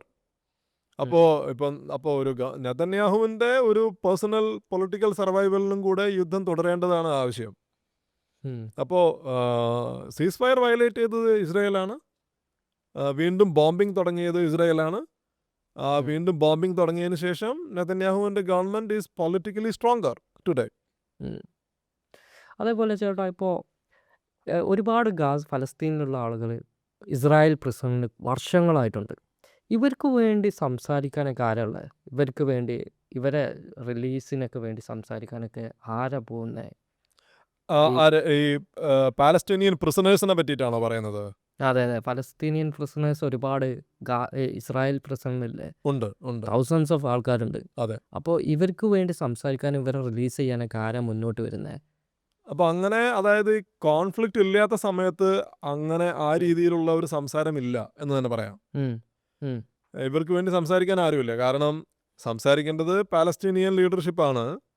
പക്ഷേ പാലസ്തീനിയൻസും ഇസ്രായേലും തമ്മിൽ ഒരു പാരിറ്റി ഇല്ലല്ലോ. അതായത് ഇസ്രായേൽ ഒരു മിലിറ്ററി സൂപ്പർ പവറാണ്, പാലസ്തീനിയൻസിന് ഒരു രാഷ്ട്രം പോലും ഇല്ല. അപ്പോൾ പാലസ്തീനിയൻ പ്രസിഡന്റ് ഇസ്രായേലിനോട് ആവശ്യപ്പെടുകയാണ്, ഞങ്ങളുടെ ആളുകളെ അറസ്റ്റ് ചെയ്യരുത്, റിലീസ് ചെയ്യണമെന്ന് പറഞ്ഞു കഴിഞ്ഞ് കഴിഞ്ഞാൽ ഇസ്രായേലികൾ അത് കേൾക്കാൻ പോകുന്നില്ല. ഈ യുദ്ധത്തിന് അതുകൊണ്ടാണ് ഈ യുദ്ധം തുടങ്ങിയതിന് ശേഷം സീസ് ഫയർ നെഗോഷിയേഷൻസിൽ ഹമാസ് ആവശ്യപ്പെട്ടത് ഒരു ഇസ്രായേലി ഹോസ്റ്റേജിനെ റിലീസ് ചെയ്യുന്നതിന് പകരമായിട്ട് 30 പാലസ്തീനിയൻ പ്രിസണേഴ്സിനെ റിലീസ് ചെയ്യണം. അങ്ങനെ എന്തോ ആണ് ഇവരുടെ ഒരു കണക്ക് എന്ന് പറയുന്നത്. 300 നോട്ട് 30, 300 പാലസ്തീനിയൻ പ്രിസണേഴ്സിനെ വിടണം എന്നാണ്. അപ്പോൾ ആ നെഗോഷിയേഷൻസിൽ പ്രധാനപ്പെട്ട പങ്ക് വഹിച്ച 2 രാജ്യങ്ങൾ ഖത്താറും ഈജിപ്തുമാണ്. അപ്പോൾ യു എസും കൂടെ ആ ടോക്സിൽ ഭാഗമായിരുന്നു. പക്ഷേ U S was basically facilitating talks between the Israelis and the Arabs. അപ്പോൾ ഈ ഹമാസുമായിട്ട് ഇസ്രായേൽ നേരിട്ട് സംസാരിക്കില്ല. കാരണം ഹമാസ് ഇസ്രായേലിന് ഒരു ടെററിസ്റ്റ് എൻറ്റിറ്റിയാണ്. ഇപ്പോൾ Netanyahu has ruled out direct talks with Hamas, but he can have indirect talks. അതായത് ഹമാസിൻ്റെ ഡിമാൻഡ്സ് ഈജിപ്തിന് കൊടുക്കും, അല്ലെങ്കിൽ ഖത്താറിന് കൊടുക്കും. And Egyptian and Qatari representatives will go into talks. അപ്പോൾ അവരും ഇസ്രായേലികളും തമ്മിൽ നേരിട്ട് സംസാരിക്കും. അപ്പോൾ ഈ സീസ് ഫയർ നെഗോഷിയേഷൻസിൽ എത്ര പാലസ്തീനിയൻ പ്രിസണേഴ്സിനെ മോചിപ്പിക്കണം, അത് ഏതൊക്കെ പാലസ്തീനിയൻ പ്രിസണേഴ്സിനെ മോചിപ്പിക്കണം മുതലായ ഡീറ്റെയിൽസ് അത് ഹമാസാണ് കൊടുക്കുന്നത്. പക്ഷേ ഇസ്രായേലുമായിട്ട് നേരിട്ട് സംസാരിക്കുന്നത് ഈജിപ്ഷ്യൻ ആൻഡ് ഖത്താറി ഒഫീഷ്യൽസാണ്. അപ്പോൾ ഇത് ഈ കോൺഫ്ലിക്റ്റ് റിലേറ്റഡ് ടോക്സിൻ്റെ ഭാഗമാണ്. അല്ലാതെ ഇപ്പോൾ ഒരു നോർമൽ ഡേ ഇപ്പോൾ ഇസ്രായേലികൾ വന്നിട്ട് പാലസ്തീനിയൻസിനെ അറസ്റ്റ് ചെയ്ത് കൊണ്ടുപോയി ജയിലിലിട്ടാൽ, ഉദാഹരണത്തിന് ഇപ്പോൾ 2 ആഴ്ച മുൻപ് ഒരു teenage Palestinian boy died in an Israeli prison, West ബാങ്കിനുള്ളിലെ പ്രിസൺ, അതായത് പാലസ്തീനിയൻ ടെറിട്ടറിയുടെ ഉള്ളിൽ ഇസ്രായേൽ ബിൽഡ് ചെയ്ത പ്രിസണിൽ അകപ്പെട്ടിരുന്ന ഒരു പാലസ്തീനിയൻ പയ്യൻ മരണപ്പെട്ടിട്ടുണ്ടായിരുന്നു. അപ്പം അതിനെ പറ്റിയിട്ടൊന്നും ആരും, അയാളുടെ അച്ഛൻ, അയാളുടെ ഫാദറാണ് അയാളുടെ പോസ്റ്റർ വെച്ചിട്ട് ഒരു 1 man പ്രൊട്ടസ്റ്റ് ഒക്കെ നടത്തുന്നത് അവിടെ.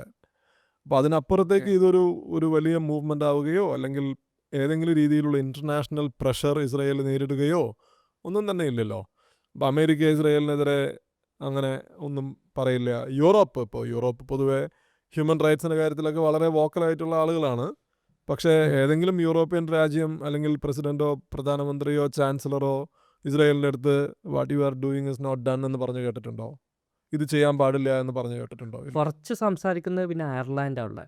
അയർലാൻഡാണ്. അയർലാൻഡ് കുറച്ച് റിലേറ്റീവ്ലി കുറേ കൂടി സ്ട്രോങ്. പക്ഷെ ഞാൻ ഉദ്ദേശിച്ചത് ഏതെങ്കിലും യൂറോപ്യൻ രാജ്യം എന്ന് ഞാൻ ഉദ്ദേശിച്ചത് basically I was referring to UK, France and Germany. ഇവരാണല്ലോ പ്രധാനപ്പെട്ട രാജ്യങ്ങൾ യൂറോപ്പിലെ. ഈ 3 ജർമ്മനിയെ സംബന്ധിച്ചിടത്തോളം ബ്ലാങ്കറ്റ് സപ്പോർട്ടാണ് ഇസ്രായേലിന്. മാക്രോണാണ് പിന്നെയും ഒരു മൈൽഡായിട്ടെങ്കിലും എന്തെങ്കിലും പറയുന്നത്. പക്ഷേ മാക്രോൺ പോലും അതായത് ഇസ്രായേൽ ഇപ്പോൾ ഈ ഗാസയിലെ ഈ ആക്രമണം നിർത്തിയില്ലെങ്കിൽ ഇസ്രായേലുമായിട്ടുള്ള എല്ലാ ആയുധ കച്ചവടവും ഞങ്ങൾ അവസാനിപ്പിക്കും, അതൊക്കെയാണല്ലോ സ്ട്രോങ് ആയിട്ടുള്ള സ്റ്റേറ്റ്മെൻ്റ് എന്ന് പറയുന്നത്. അത്തരത്തിലുള്ള യാതൊരു രീതിയിലുള്ള പ്രസ്താവനയും നമുക്ക് പ്രധാനപ്പെട്ട യൂറോപ്യൻ രാജ്യങ്ങളിൽ നിന്നും കേൾക്കുന്നില്ല. അതെ, ചില പൊളിറ്റീഷ്യൻസ് സംസാരിക്കാറുണ്ട് എന്നല്ലാതെ ഒരു കൺട്രി മുന്നോട്ട് വന്നിട്ട് അവിടുത്തെ പ്രസിഡൻറ്റോ ആരും സംസാരിക്കുന്നത് ഇതുവരെ കേട്ടിട്ടില്ല.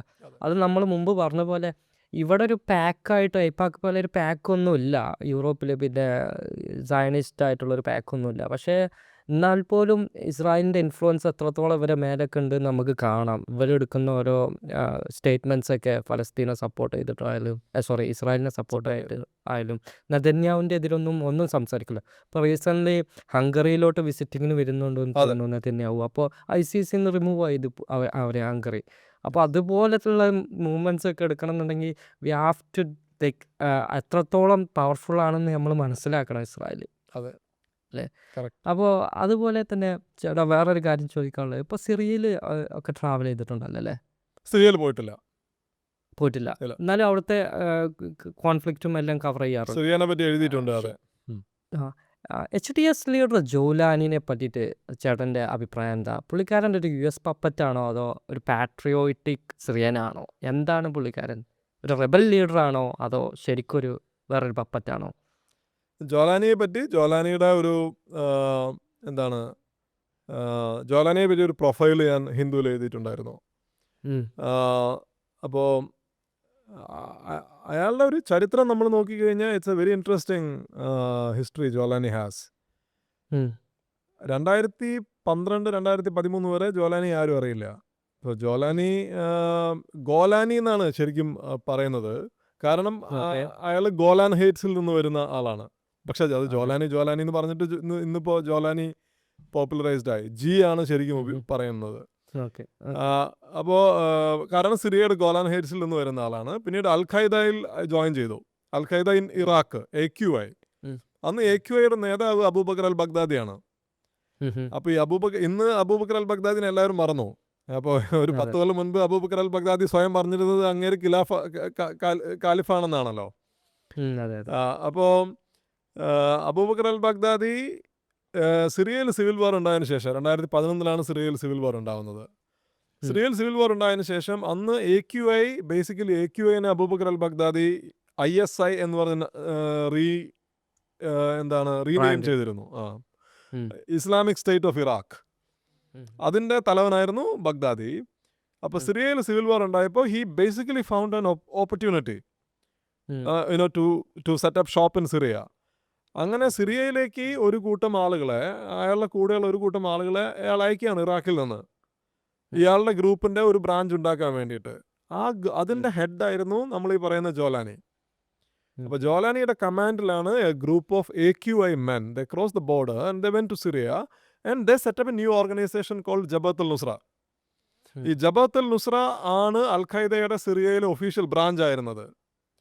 പിന്നീട് ഈ ബഗ്ദാദിയും ജോലാനിയും തമ്മിൽ തെറ്റി. അങ്ങനെ ബഗ്ദാദി ഇസ്ലാമിക് സ്റ്റേറ്റ് ഉണ്ടാക്കുന്നു, ISIS ഉണ്ടാക്കുന്നു, അതുമായി മുന്നോട്ട് പോകുന്നു. ISIS പിന്നീട് തകർക്കപ്പെട്ടു. അതിൻ്റെ ചരിത്രത്തിലേക്കൊന്നും ഞാൻ കടക്കുന്നില്ല.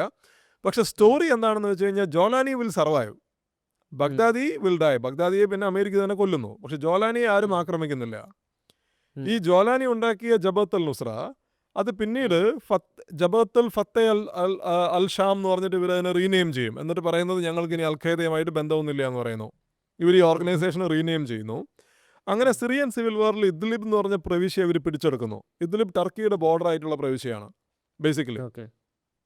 അപ്പോൾ അന്ന് മുതൽ ഈ ജബത്ത് അൽ ഫത്ത അൽ ഷാമിന് അതിനവരുടെ നേരിട്ട് സപ്പോർട്ട് കിട്ടുന്നത് ടർക്കിയിൽ നിന്നാണ്. പിന്നീട് ജോലാനി ഇതിനെ വീണ്ടും റീനെയിം ചെയ്തിട്ടാണ് നമ്മൾ ഇന്ന് പറയുന്ന HTS ഉണ്ടാകുന്നത്, ഹയാ തഹ്രീർ അൽ ഷാം. അപ്പോൾ ഇത് ബേസിക്കലി ഇത് വരുന്നത് അൽ ഖൈദയുടെ ഒരു റൂട്ട്സ് ഇതിനുണ്ട്. ഇവർ 2 തവണ ഇവർ സ്വയം ഇതിനെ റീനെയിം ചെയ്തിട്ട് HTS ഉണ്ടാക്കുന്നു. And then HTS will set up a provisional government in Idlib. And this provisional government was directly backed by Turkey. And Turkey is a NATO member അല്ലേ. ഇങ്ങനെയാണ് ഇതിൻ്റെ ഒരു കണക്ഷൻ എന്ന് പറയുന്നത്. പിന്നീട് ഈ HTS അവർ ഇദ്ലിബ് മാത്രമാണ് കൺട്രോൾ ചെയ്തിരുന്നത്. സിറിയയുടെ rest of the Syria was controlled by Bashar al Assad government. പിന്നീട് അസദിൻ്റെ ഗവൺമെൻറ് നോക്കൂ, നവംബർ 27 ഇസ്രായേലും ഹിസ്ബുള്ളയും തമ്മിലുള്ള സീസ് ഫയർ വരുന്നത്. 2024 നവംബർ 27. നവംബർ 28 HTS സിറിയൻ ഗവൺമെൻറ്റിനെതിരെയുള്ള ഓപ്പറേഷൻ ആരംഭിക്കുന്നത്. ഡിസംബർ 8 അവർ ഡമാസ്കസ് പിടിച്ചെടുക്കുന്നു. ഇത്രയും ഫാസ്റ്റ് ആയിട്ടുള്ള ഒരു മൂവ്മെന്റ് HTSന്റെ nobody had expected this and I still don't know how did it happen. I don't think anybody knows this. അപ്പോൾ നമുക്ക് അതിൻ്റെ കൂടുതൽ ഡീറ്റെയിൽസ്, ആരാണ് HTSനെ സഹായിച്ചത്, ആരാണ് അവർക്ക് ഇൻ്റലിജൻസ് കൊടുത്തത്, മിലിറ്ററി സപ്പോർട്ട് കൊടുത്തത്, ഇതൊക്കെ ഭാവിയിൽ നമ്മൾ അറിയാൻ പോകുന്ന കാര്യങ്ങളാണ്. നമുക്ക് അറിഞ്ഞുകൂടാ. പക്ഷേ what we know is that within 12 days HTS basically ran over the whole of Syria and captured Damascus. It was some kind of a miraculous rally. Okay, that's one thing. ഇനി നമുക്കറിയാത്ത കാര്യങ്ങളെ പറ്റിയിട്ട് നമ്മൾ ചർച്ച ചെയ്യുന്നതിൽ കാര്യമില്ല. ഇനി നമുക്കറിയുന്ന കാര്യങ്ങൾ നോക്കാം. ഇതിന് ശേഷം എന്താണ് ഉണ്ടായത്?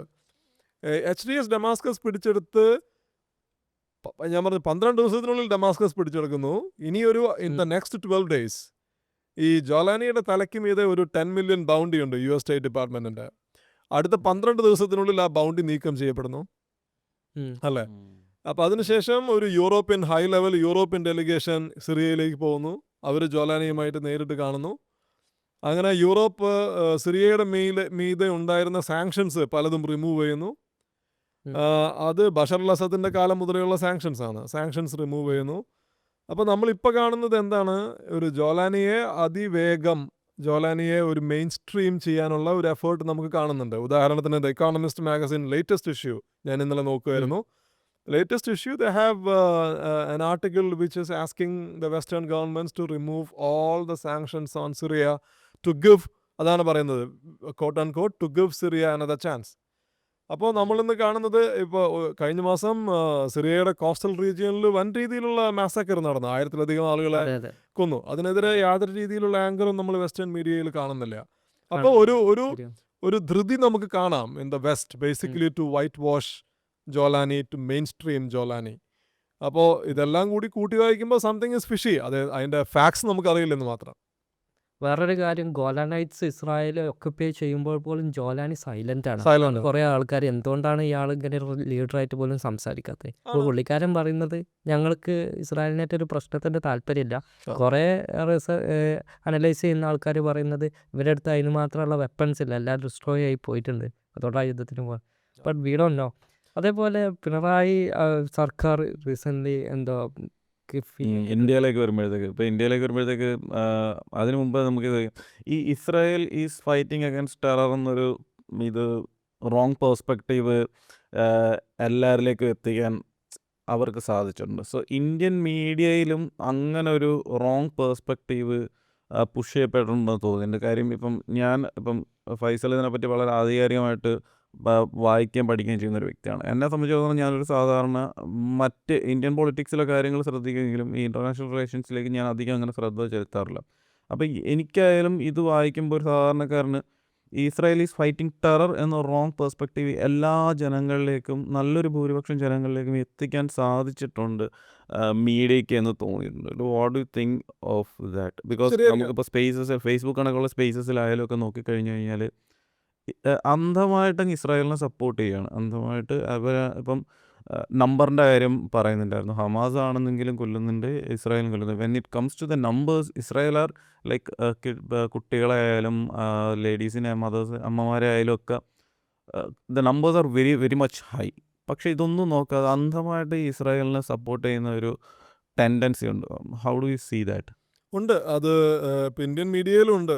ഞാൻ നേരത്തെ ഉദ്ദേശിച്ചത് American media clearly pro Israel bias American മീഡിയയിലുണ്ട്. ഇന്ത്യൻ മീഡിയയിൽ അത് കൂടുതലും കാണുന്നത് ടി വിയിലാണ്.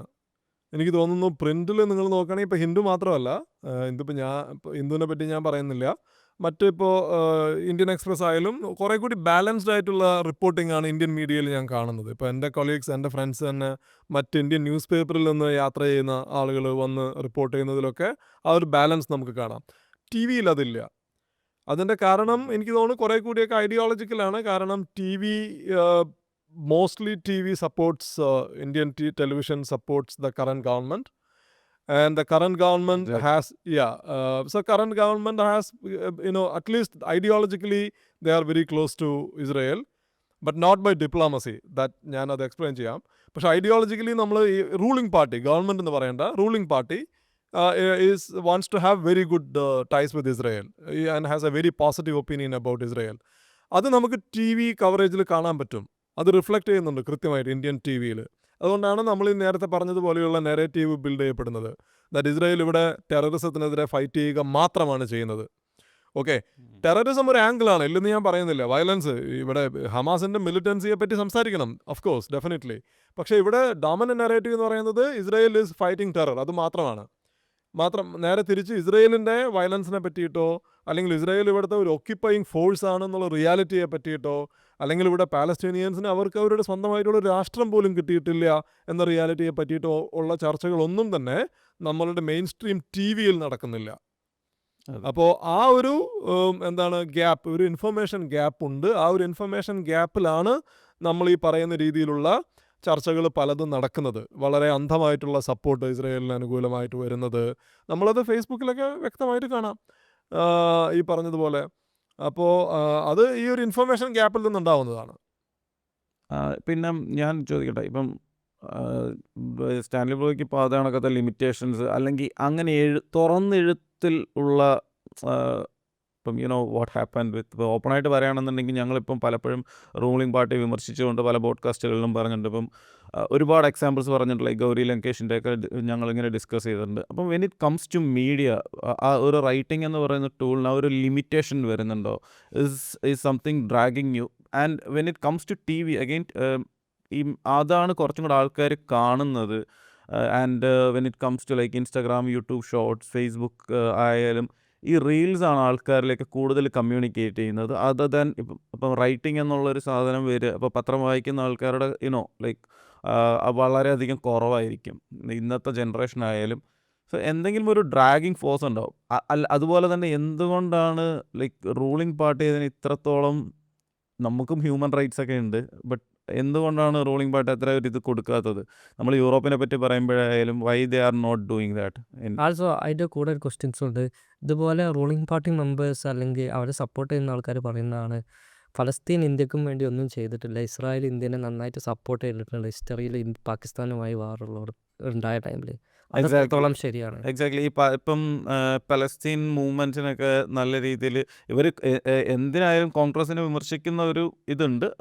ബിക്കോസ് ഒപ്പോസിഷൻ ഒരു വിമർശനം ഒപ്പോസിഷന് എഗൻസ്റ്റ് വരുന്നൊരു വിമർശനമെന്ന് പറയാം. ബട്ട് ഇവിടുത്തെ ലീഡേഴ്സ് പലസ്തീൻ മൂവ്മെൻറ്റ്സിനൊക്കെ നല്ല രീതിയിൽ സപ്പോർട്ട് കൊടുത്തിട്ടുള്ളൊരു ഹിസ്റ്ററി ഉള്ള ഒരു രാജ്യമാണ്.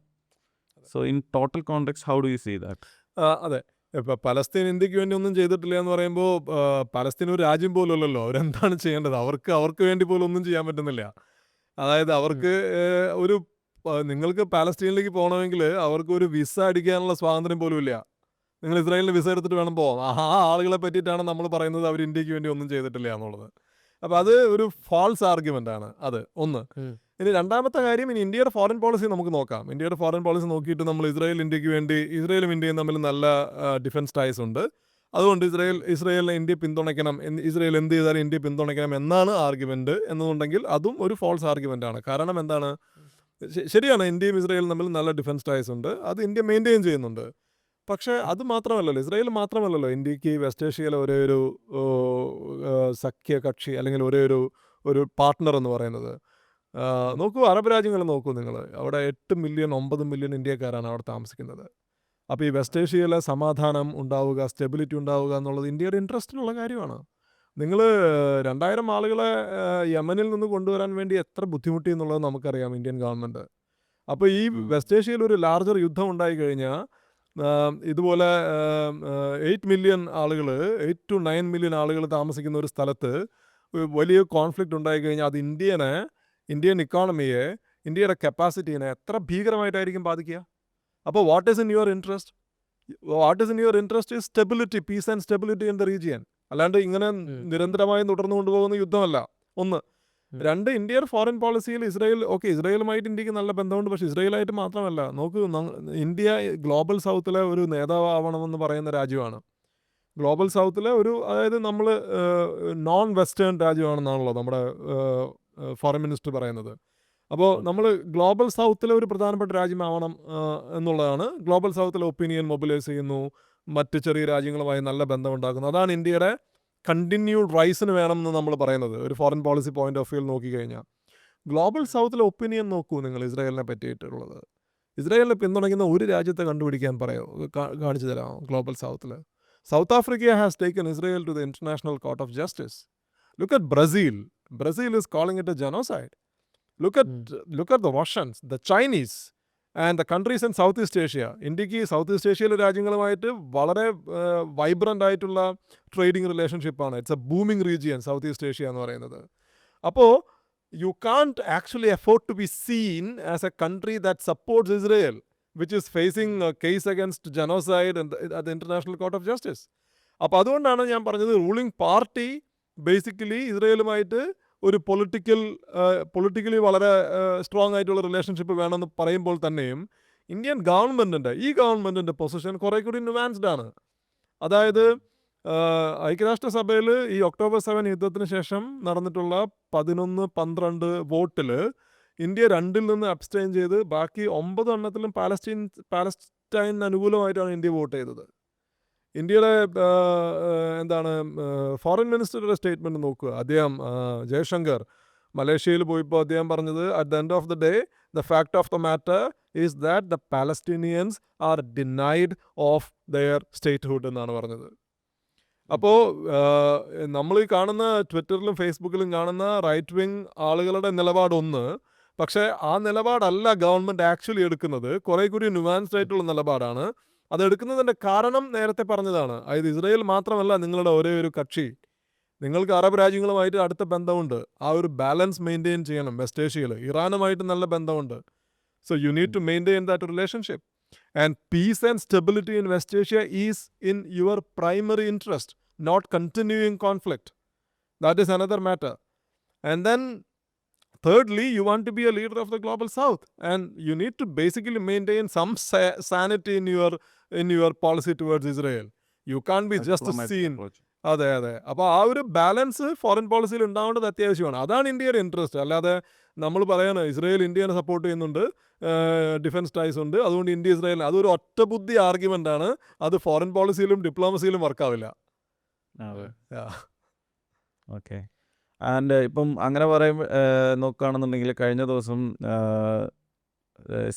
പാർട്ടി കോൺഗ്രസ്സിൽ CPIM നേതാക്കളെല്ലാവരും കഫി അണിഞ്ഞ് വളരെയധികം രീതിയിൽ പലസ്തീനെ സപ്പോർട്ട് ചെയ്യുന്ന ഒരു ഇതുണ്ടായിരുന്നു. അപ്പോൾ ഈ ഒരു ഇത് വരുമ്പോഴത്തേക്ക് തന്നെ ബാക്കിയുള്ള ആൾക്കാർ ഇതിനൊരു റോങ് പെർസ്പെക്റ്റീവിലാണ് അഗെയിൻ എടുക്കുന്നത്.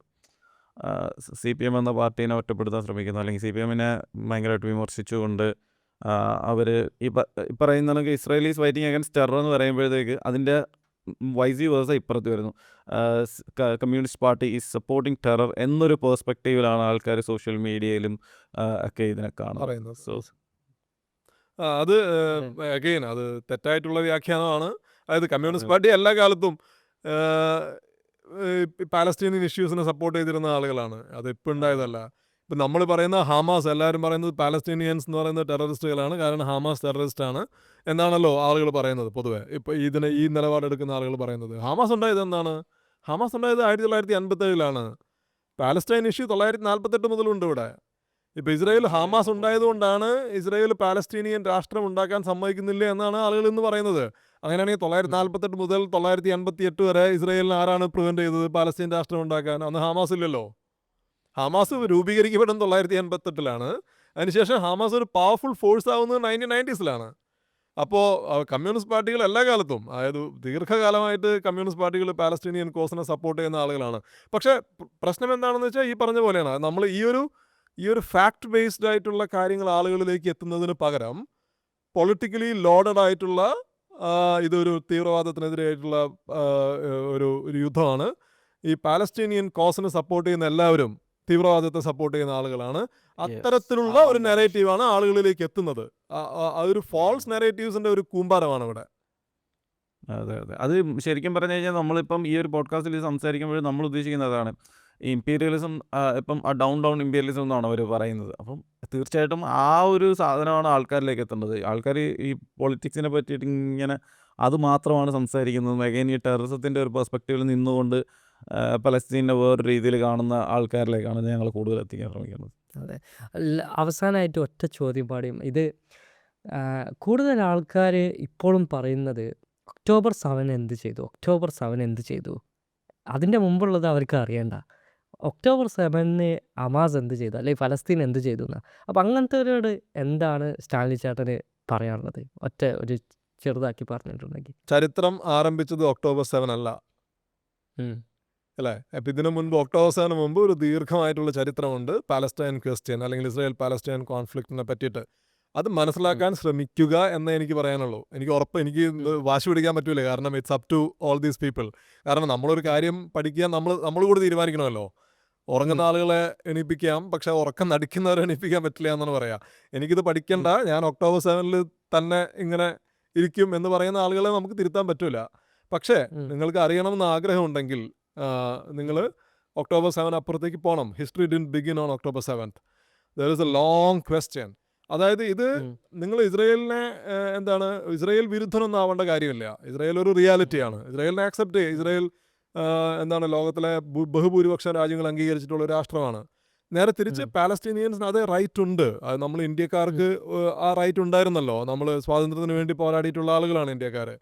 ഒരു ടെറിട്ടോറിയൽ ഇൻറ്റഗ്രിറ്റി, ഇൻഡിപെൻഡൻസ്, സോവറിനിറ്റി എന്നൊക്കെ പറയുന്നത് നമ്മൾ ഇന്ന് ജീവിക്കുന്ന ഈ ആധുനിക ലോകക്രമത്തിൻ്റെ ഫണ്ടമെൻ്റൽസ് ആണ്. പക്ഷെ പാലസ്തീനിയൻസിന് ആ ഒരു രാഷ്ട്രം ഇതുവരെ ഉണ്ടായിട്ടില്ല. They are living under occupation and very violent occupation, അല്ലേ? ഇപ്പോൾ നിങ്ങൾക്ക് if you can see the terror in the death of 50,000 people in 15 months, പിന്നെ നമുക്കൊന്നും പറഞ്ഞിട്ട് കാര്യമില്ല. അപ്പോൾ അത് മനസ്സിലാക്കാൻ ശ്രമിക്കുക എന്നുള്ളത് എനിക്ക് ഇവരോട് പറയാനുള്ളൂ. നമ്മളുടെ മതപരമായിട്ടുള്ള അല്ലെങ്കിൽ ഐഡിയോളജിക്കലായിട്ടുള്ള പ്രിജുഡിസസ് മാറ്റി വെച്ചിട്ട് U look at the reality, fact on the ground, understand the complexity of the problem and then പിന്നെ എളുപ്പമാണ് കാര്യങ്ങൾ മനസ്സിലാക്കാനായിട്ട്. അപ്പോൾ October 7 അല്ല ചരിത്രമുണ്ടായത്. ഇതിന് പുറകിൽ ഒരു ദീർഘമായിട്ടുള്ള ചരിത്രമുണ്ട്. അത് മനസ്സിലാക്കാൻ ശ്രമിക്കുക. Okay, just one question, like question അല്ല, ഇപ്പം ഇതിന് ഒരു പുസ്തകം എഴുതിയിട്ടുണ്ട് എന്നുള്ളത് അറിയാം. അപ്പം ഒറിജിനൽ സിൻ അല്ലേ? അതെ. ഒറിജിനൽ സിൻ്റെ ഒരു സിനോപ്സിസ് പറയാം, like how it will help ഇപ്പം റീഡിങ് ഹാബിറ്റ്സ് ഉള്ളവർക്കായാലും to understand more about this thing, like എങ്ങനെ അത് ഹെൽപ്പ് ചെയ്യും എന്നുള്ളത് പറയുന്നു. ഇതിനൊരു ഈ പാലസ്റ്റൈൻ ക്വസ്റ്റ്യൻ്റെ ഒരു ചരിത്രത്തെ പറ്റിയിട്ടാണ് October 7. ഈ സെയിം കാര്യമാണ് ബേസിക്കലി. ഇപ്പോൾ നിങ്ങൾ ചോദിച്ചല്ലോ, അതായത് ഒറിജിനൽ സിൻ എഴുതാനുള്ള കാരണം October 7 അറ്റാക്കാണ്. എല്ലാവരും പറയുന്നത് October 7 ശേഷം ഈ റീജിയൻ മാറി എന്ന് പറഞ്ഞപ്പോൾ ഞാൻ ഈ പുസ്തകത്തിൽ ബേസിക്കലി അറ്റംപ്റ്റ് ചെയ്യുന്നത് October 7 അപ്പുറത്തേക്കുള്ള ചരിത്രത്തെ ആളുകളിലേക്ക് കൊണ്ടുവരാൻ ശ്രമിക്കുക എന്നുള്ളതാണ്. അപ്പോൾ ഒറിജിനൽ സിൻ ഒരു ഹാർഡ് കോർ അക്കാഡമിക് ബുക്കല്ല, കാരണം ഇതൊരു ജേർണലിസ്റ്റിക് ഡയറിയാണ്. ഞാൻ ഈ റീജിയനിൽ യാത്ര ചെയ്തിട്ടുള്ള ആളാണ്. ഒരു അത്യാവശ്യം പഠിച്ചിട്ടുള്ള നമ്മളൊരു സ്റ്റുഡൻ്റ് എന്നുള്ള രീതിയിൽ പഠിച്ചിട്ടുള്ള ആളുമാണ്. അപ്പോൾ ഈ എൻ്റെ ഒരു അക്കാഡമിക് ബാക്ക്ഗ്രൗണ്ടും നമ്മളുടെ ഫീൽഡ് വർക്കും കൂടെ മിക്സ് ചെയ്തിട്ട് ഈ ഒരു പാലസ്റ്റൈൻ ഇഷ്യൂ എന്താണ്, ഇസ്രായേലും പാലസ്റ്റൈനും തമ്മിൽ എന്തുകൊണ്ടാണ് ഈ കോൺഫ്ലിക്റ്റ് തുടർന്നുകൊണ്ടിരിക്കുന്നത് എന്നുള്ളത് വളരെ ലളിതമായി പറയാൻ ശ്രമിച്ചിട്ടുള്ള ഒരു പുസ്തകമാണിത്. So if you want to understand what the Palestine question is, if you want to understand the geopolitics of the Palestine question, you are welcome to read original sin. ഞങ്ങൾ അതിൻ്റെ മേടിക്കാനുള്ള link ഡിസ്ക്രിപ്ഷനിലിടാം. ഓൺലൈനിൽ മേടിക്കാമല്ലോ, ഞങ്ങളിവിടെ യൂറോപ്പിലായതുകൊണ്ട് ഞങ്ങൾ കിട്ടിയിട്ടില്ല. അതെ. അപ്പോൾ ഞങ്ങൾ അതിൻ്റെ ലിങ്ക് ഡിസ്ക്രിപ്ഷനിലിടാം. അപ്പോൾ കാണുന്നവർ, താല്പര്യമുള്ളവർ അത് മേടിക്കുക. അപ്പോൾ സ്റ്റാൻലി ചേട്ടാ, നമുക്ക് വൈൻഡപ്പ് ചെയ്യാം. Thanks for joining. നല്ല ഇൻട്രസ്റ്റിംഗ് ആയൊരു ഡിസ്കഷൻ തന്നെയായിരുന്നു. ഞങ്ങൾക്ക് ഈ ഒരു ടോപ്പിക്ക് ഡിസ്കസ് ചെയ്യാൻ കിട്ടിയതിൽ ഏറ്റവും നല്ലൊരു ഗസ്റ്റ് ചേട്ടൻ തന്നെയാണ്. പിന്നെ ടൈം ലിമിറ്റ് ഉള്ളതുകൊണ്ട് പലതും ഫ്രീ ആയിട്ട് ചോദിച്ച് സംസാരിക്കാൻ പറ്റില്ല. അതാണ് പല കാര്യങ്ങളും ഞങ്ങൾ ടച്ച് ചെയ്ത് പോയത്. സിറിയ ആയാലും ഇന്ത്യയുടെ പിന്നെ പലസ്തീനുമായിട്ടുള്ള റിലേഷൻ ആയാലും എല്ലാം. നമുക്ക് വേറൊരു ദിവസം നാട്ടിൽ വന്നിട്ടൊരു ലോങ് എപ്പിസോഡ് എന്തായാലും ചെയ്യണം. പിന്നെ അപ്പോൾ താങ്ക്സ് ഫോർ ജോയിനിങ്. അപ്പോൾ എല്ലാവരോടും ചേട്ടൻ്റെ ബുക്ക് എല്ലാവരും മേടിക്കണം. താല്പര്യമുള്ളവരെല്ലാം മേടിക്കുക. ഞങ്ങൾ ലിങ്ക് ഡിസ്ക്രിപ്ഷനിലിടാം. അറിയാം ഇതിൻ്റെ ചരിത്രം എന്താണ്, what was like before October 7 എന്താണെന്നുള്ളത് അറിയണം. അതെ. അപ്പോൾ എന്നാ ഞങ്ങൾ ഒന്ന് കണ്ടിന്യൂ ചെയ്യട്ടെ ചേട്ടാ. ഓക്കെ. അപ്പോൾ ശരി, താങ്ക് യു വെരി മച്ച്. എന്ത് പറയുന്നു? നൈസ് സെഷൻ, അടിപൊളി. കുറേ കാര്യങ്ങൾ ചോദിക്കാൻ ഞാനുള്ള നോട്ട് ചെയ്ത കുറേ കാര്യങ്ങൾ. കാര്യം പുള്ളി JNUവിൽ അസോസിയേറ്റ് ചെയ്തതിനെപ്പറ്റി ചെയ്തതും MPhil ചെയ്തതും, പക്ഷേ MPhil ചെയ്യുമ്പോഴത്തേക്കായാലും ഇന്നത്തെ കാലഘട്ടത്തിൽ ചിലപ്പോൾ അത് ചെയ്യാനുള്ള ഒരു ധൈര്യവും ഒക്കെ എന്താണ്. എൻ്റെ മൈൻഡിൽ ഒരുപാട് ക്വസ്റ്റ്യൻസ് ആണ്. പക്ഷേ എൻ്റെ മുമ്പിൽ പുള്ളിക്കാരൻ ജോയിൻ ചെയ്തപ്പോൾ തന്നെ പറഞ്ഞിരുന്നത് 1 മണിക്കൂറുള്ളൂട്ടോ എനിക്ക്. അതാണ് ടൈം ലിമിറ്റ് ഭയങ്കര. അതുകൊണ്ടാണ് എല്ലാം ഒരുപാട് കാര്യങ്ങൾ ചോദിക്കണം എന്നുണ്ടായിരുന്നു. പക്ഷേ എനിക്കത് മനസ്സിലായി. ഞാനിങ്ങനെ വെയിറ്റ് ചെയ്യായിരുന്നു. ഇപ്പോൾ ഇത് കാണുന്ന ആൾക്കാർ വിചാരിക്കും ഈ ഹരിചേട്ടൻ അവിടെ അപ്പുറത്ത് വെറുതെ ഇരിക്കുന്നുണ്ടല്ലോ എന്ന് ചോദിക്കുന്നുണ്ട്. പക്ഷേ like Faisal was well prepared for this episode and almost 1 hour ഒറ്റയ്ക്ക് ചെയ്യാനുള്ള സാധനം ഉണ്ടായിരുന്നു. അല്ല, ഞാൻ എന്താ ഒരു കാര്യം പറയുള്ളത്, നിഷിന് ചെറിയൊരു കാലിനൊരു ആക്സിഡന്റ് ഉണ്ടായി. പാരീസ് ഒരു ട്രിപ്പിലാണ്. അപ്പോൾ അരിച്ചേട്ടനോട് ഞാൻ ഇന്നലെ രാത്രിയാ പറഞ്ഞു, ചേട്ടാ ഞാൻ ഒറ്റയ്ക്ക് ഇരിക്കുന്നത് ഒരു രസം ഉണ്ടാവില്ല. ബട്ട് എനിക്ക് ഈ എപ്പിസോഡിനെ സംബന്ധിച്ചിടത്തോളം എനിക്ക് ഏറ്റവും വലിയ കിട്ടിയൊരു ഇതെന്ന് വെച്ച് കഴിഞ്ഞാൽ ഒരു ബാലൻസ്ഡ് പെർസ്പെക്റ്റീവ് അല്ലാതെ എന്താണ് അവിടെ എക്സാക്ട്ലി സംഭവിക്കുന്നത് എന്നുള്ളൊരു കോണ്ടെക്സ്റ്റ് കിട്ടി. And I was not wrong. ഞാൻ ഇത്രയും നാൾ എന്താണോ മനസ്സിലാക്കി വെച്ചിരുന്നത് അത് റോങ് അല്ല എന്നുള്ളത് ആ പുള്ളിയുടെ സ്റ്റാൻഡ് തന്നെയാണ് എനിക്കും ഉള്ളത്. ഇതൊരു മതപരമായി നോക്കാതെ അത് മാറ്റി വെച്ചിട്ട് മനുഷ്യത്വപരമായിട്ട് ഇതിൻ്റെ ഒരു ഫാക്ട്സ് മനസ്സിലാവും. ആൻഡ് എനിക്കും ഒരു 10 സെൻറ്റ് വസ്തുവുണ്ട്, ഫൈസലിന് ഒരു 10 സെൻറ്റ് വസ്തുവുണ്ട്. ഫൈസൽ എൻ്റെ 10 സെൻറ്റിൽ കയറിയിട്ട് ഇത് പണ്ട് എൻ്റെ ഇതായിരുന്നു, അല്ലെങ്കിൽ എനിക്ക് ഇതിനകത്ത് അവകാശമുണ്ട്, എനിക്ക് പല രീതിയിൽ ഇതുണ്ടെന്ന് പറഞ്ഞിട്ട് ഒരു ദാക്ഷിണ്യം ഇല്ലാതെ കയറി താമസിച്ച് കഴിഞ്ഞാൽ ഞാൻ എതിർക്കും. തീർച്ചയായിട്ടും ഞാനത് എതിർക്കുക തന്നെ ചെയ്യും. അത് തന്നെയാണ് ഇവിടെ നടക്കുന്നത്. അതെ. ഓക്കെ, പിന്നെ നമുക്ക് വേറെ കുറച്ച് ടോപ്പിക്ക് സംസാരിക്കാനുള്ളത്. ചേട്ടൻ്റെ എനിക്ക് ചോദിക്കാം, എന്താണ് സുരേഷ് ഗോപി നാട്ടിൽ ചെയ്തുകൊണ്ടിരിക്കുന്നത്? പുള്ളിക്കാരനാണ് എൻ്റെ റീലൊക്കെ ഇങ്ങനെ ഞാൻ സ്വൈപ്പ് ചെയ്ത് പോയിക്കൊണ്ടിരിക്കുമ്പോൾ ഫുൾ സുരേഷ് ഗോപിനെ പറ്റിയിട്ടുള്ള ട്രോൾസും പുള്ളിക്കാരൻ്റെ സംസാരങ്ങളൊക്കെയാണ്. എന്താണ് സംഭവം? സുരേഷ് ഗോപി ശരിക്കും പറഞ്ഞു കഴിഞ്ഞാൽ ഇവരെല്ലാവരും സോഷ്യൽ മീഡിയയിൽ എല്ലാവരും പറഞ്ഞൊരു സാധനമുണ്ട്. പുള്ളി സിനിമാ ഡയലോഗ് രഞ്ജി പണിക്കരും ഷാജി കൈലാസും ചെയ്ത സിനിമകളുടെ ശാപം ഇന്ന് തൃശ്ശൂരുകാർ അനുഭവിച്ചിട്ടുണ്ട്. തൃശ്ശൂരല്ല, മലയാളീസ് ഫുൾ അനുഭവിക്കുന്നുണ്ട്. ആൻഡ് ജോൺ ബ്രിട്ടാസ് എന്ന് പറയുന്ന വ്യക്തിയുടെ ഒരു ഫാനൊന്നുമല്ല ഞാൻ, പക്ഷേ ജോൺ ബ്രിട്ടാസ് വാസ് സൂപ്പർ. രാജ്യസഭയിൽ ജോൺ ബ്രിട്ടാസ് എന്ത് ചെയ്തോ ദാറ്റ് വാസ് അബ്സല്യൂട്ട്ലി ബ്രില്യൻറ്റ്. അതായത് യൂദാസ് ഒന്നും എമ്പുരാനിലെ മുന്നേടെ ക്യാരക്ടറായിട്ടൊക്കെ കുറേ പേര് ഇത് ചെയ്യുന്നുണ്ട് പെർഫെക്റ്റ്ലി. അതായത് മലയാളിയുടെ ഒത്തൊരുമ എന്താണ്, അല്ലെങ്കിൽ മലയാളി എന്താണ്, നമ്മളെന്താണ് ഇന്ത്യയിലെ ബാക്കിയുള്ള പോപ്പുലേഷന് മലയാളി എന്താണ് നമ്മൾ പോർട്രേ ചെയ്യാൻ ശ്രമിക്കുന്നത്, അത് മൊത്തം തകർക്കാൻ ശ്രമിക്കുകയാണ് സുരേഷ് ഗോപി. സുരേഷ് ഗോപി അവിടെ ചെന്ന് അപ്പുറത്ത് പ്രതിപക്ഷത്ത് നിന്ന് ഓപ്പോസിറ്റ് സൈഡിൽ നിന്നുകൊണ്ട് ഇപ്പുറത്തിരിക്കുന്നവരെ ഫുൾ അടച്ചാക്ഷേപിക്കുകയാണ്.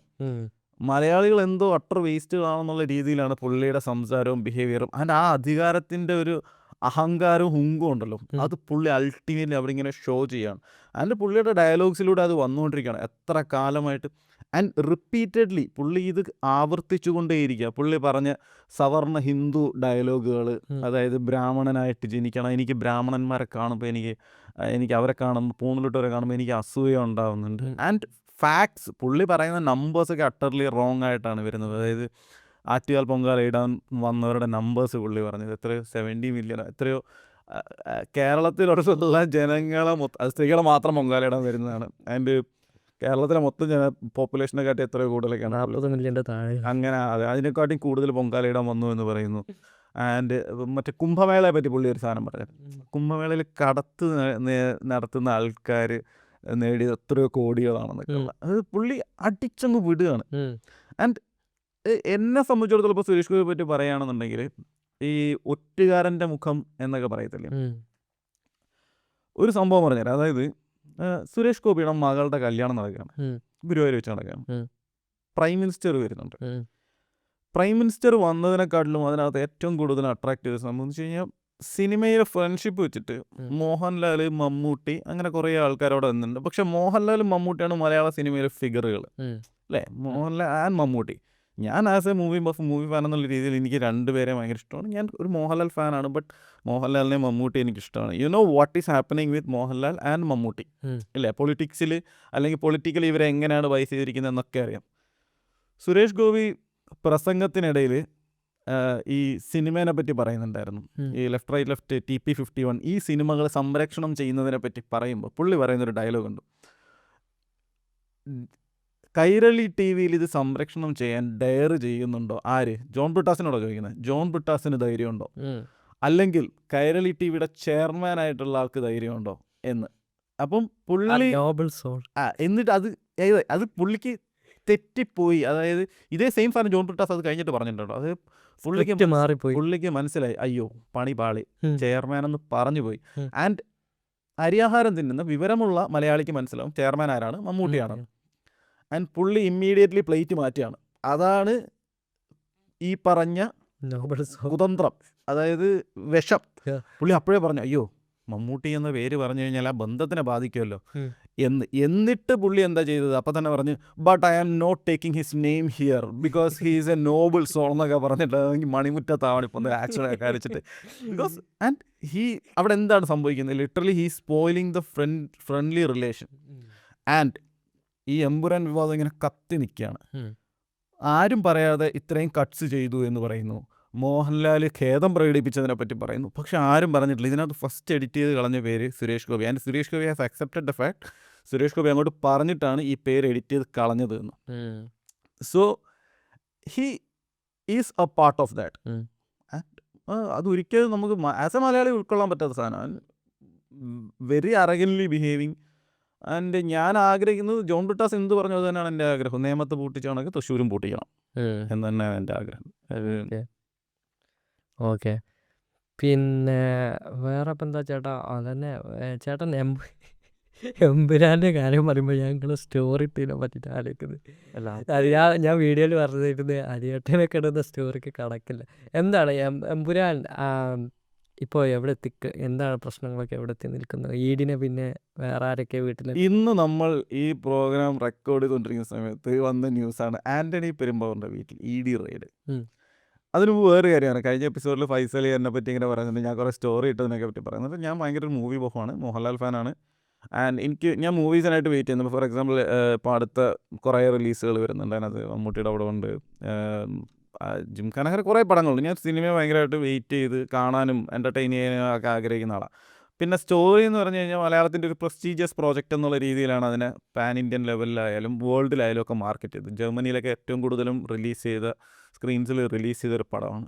പക്ഷേ ആ പടം കണ്ടു കഴിഞ്ഞപ്പോൾ അതിനകത്തൊരു സോഷ്യലി റെലവൻ്റ് ആയിട്ടുള്ളൊരു ടോപ്പിക്കൽ ടച്ച് ചെയ്തിരുന്നു, പൊളിറ്റിക്സ് ടച്ച് ചെയ്ത് പോയിട്ടുണ്ടെന്ന് മനസ്സിലായപ്പോഴത്തേക്ക് അത് തീർച്ചയായിട്ടും ഞാനത് ചെയ്തതിൽ എനിക്ക് തെറ്റുണ്ടെന്ന് എനിക്ക് തോന്നിയില്ല.